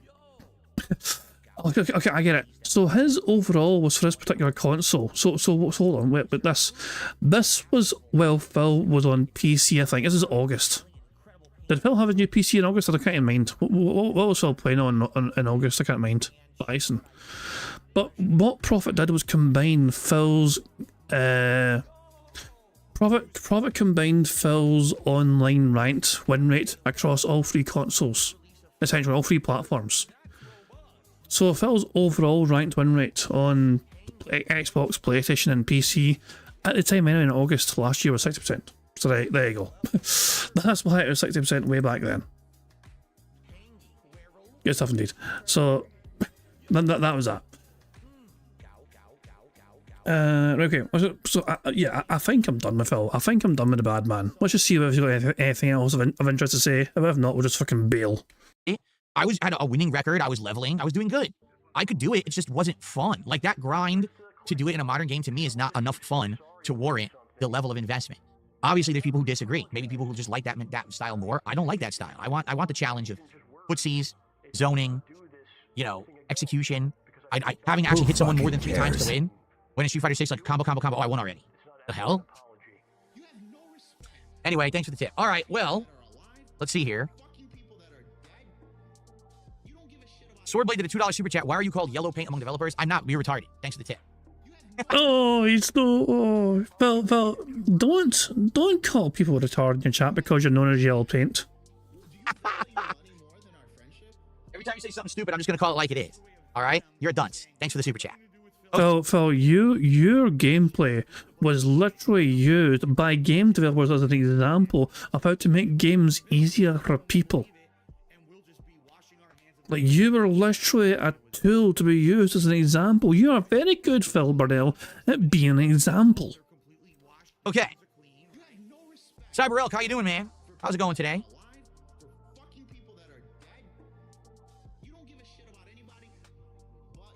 All right, folks. Well, that ends my fighting game discussion. Likely for a while. Every once in a while, I like to chime in on this. But, you know, that's the whole misstanding. Like, people have been saying to me, why have you not played Elena in Street Fighter 6 yet? Why haven't you gone back to Street Fighter 6? Aren't you where they rebalanced it and there's an update? I don't care. I'm playing CVS 2. I'm actually enjoying classic fighters. Could have fucking filled me. I'm going to skip ahead to live DSP just to see how he's doing. The Saito clan of Mino province, but the Oni warrior, Samanosuke Akechi, stopped his evil plan. That's right, that was the first game. When the king of demons forced Embrosment his untimely fate at Bayama Castle, Nobunaga's evil ambitions also came to Yeah, Phil, I'm bored to fucking tears. I'm fucking done with the bad man. Guys, fuck it. We'll just fucking bail from Phil and his fucking boring ass fucking antics. Fuck it. I do apologise, guys, for the tech issues we had earlier on today. I don't understand what happened. I mean, I've got an idea too.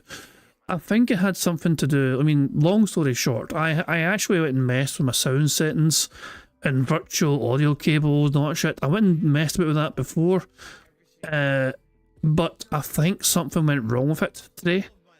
Well, the autos went mental. So yeah, and it kind of broke, and those autos are fucking, Jesus Christ, this is a mugging.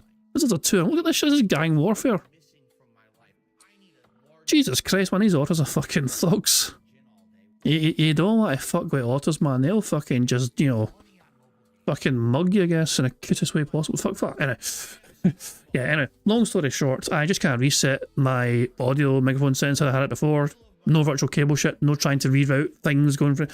And it seemed to kind of fix things, you know. Plus, apparently I sound fucking louder now. Going through virtual cable shit apparently was affecting the volume levels of my microphone and all that shit. Who fucking knows? But guys, all's well that ends well. We've won bingo today, fucking good enough. Hopefully tomorrow will be a straightforward, simple fucking podcast with no issues going wrong or whatever whatsoever. I think I might be wrong here. Let me actually correct. You know, let me just check something very quick. Okay, I think it is Tuesday that Phil was not having the podcast. What the fuck is this shit he's got here? What the fuck is this cringe fucking like little pin board? Get the fuck out of here. But yeah, Phil was not planning on having the podcast on Tuesday, but there is one tomorrow. For now, anyway. So good stuff indeed. So, tomorrow should be a normal show. 5x5 bingo card. Hopefully we can get a full house tomorrow as well. And hopefully there's no fucking tech issues for me to fucking suffer through. So guys, until tomorrow, I do hope you all enjoy the rest of your weekend and enjoy whatever you end up getting up to. And yeah, I will see you tomorrow at some point for some bingo. Feel free to join me, of course. I know that being said, alive tomorrow as well. They're meant to be live on Saturdays, but they had to postpone until Monday. Not entirely sure what time they're starting. If it clashes with bingo, and so be it, to understand if you guys would rather check them out. They are quite entertaining after all. so no hard feelings there.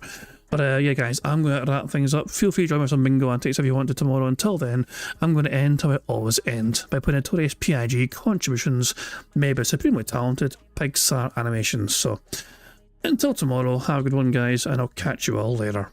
Goodbye.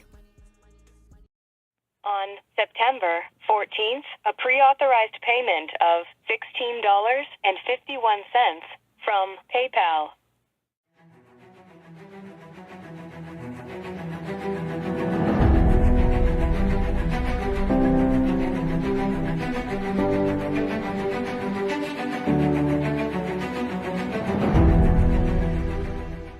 All right, Luna Mills has tipped me $1.30. It says, "I'm back. What's your favorite type of shower?" When you're showered in money. When you go outside and all of a sudden greenbacks start falling from the sky, and you raise your face up. You're like, oh, you start dancing. You go, oh, money, money, yeah, yeah. All right, I don't know what the hell you're talking about, but thank you for the first tip of the day.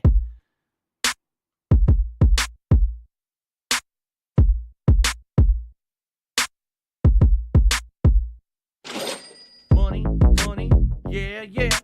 Money, money, oh, money, money, yeah, yeah. Money, money, money, money, yeah, yeah. Money, money, oh, money, money, yeah, yeah. These contributions are mandatory. Money, money, yeah, yeah. Money, money, oh, money, money, yeah, yeah. Money, money, money, money, yeah, yeah. Money, money, oh, money, money, yeah, yeah. These contributions are mandatory.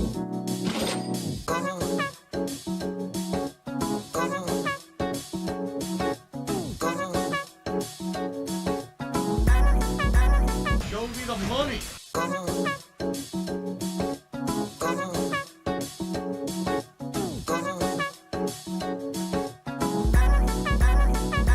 Free. Money, money, yeah, yeah. Money, money, oh, money, money, yeah, yeah. Money, money, money, money, yeah, yeah. Money, money, oh, money, money, yeah, yeah. These contributions are mandatory. And it's gone, just gone like that.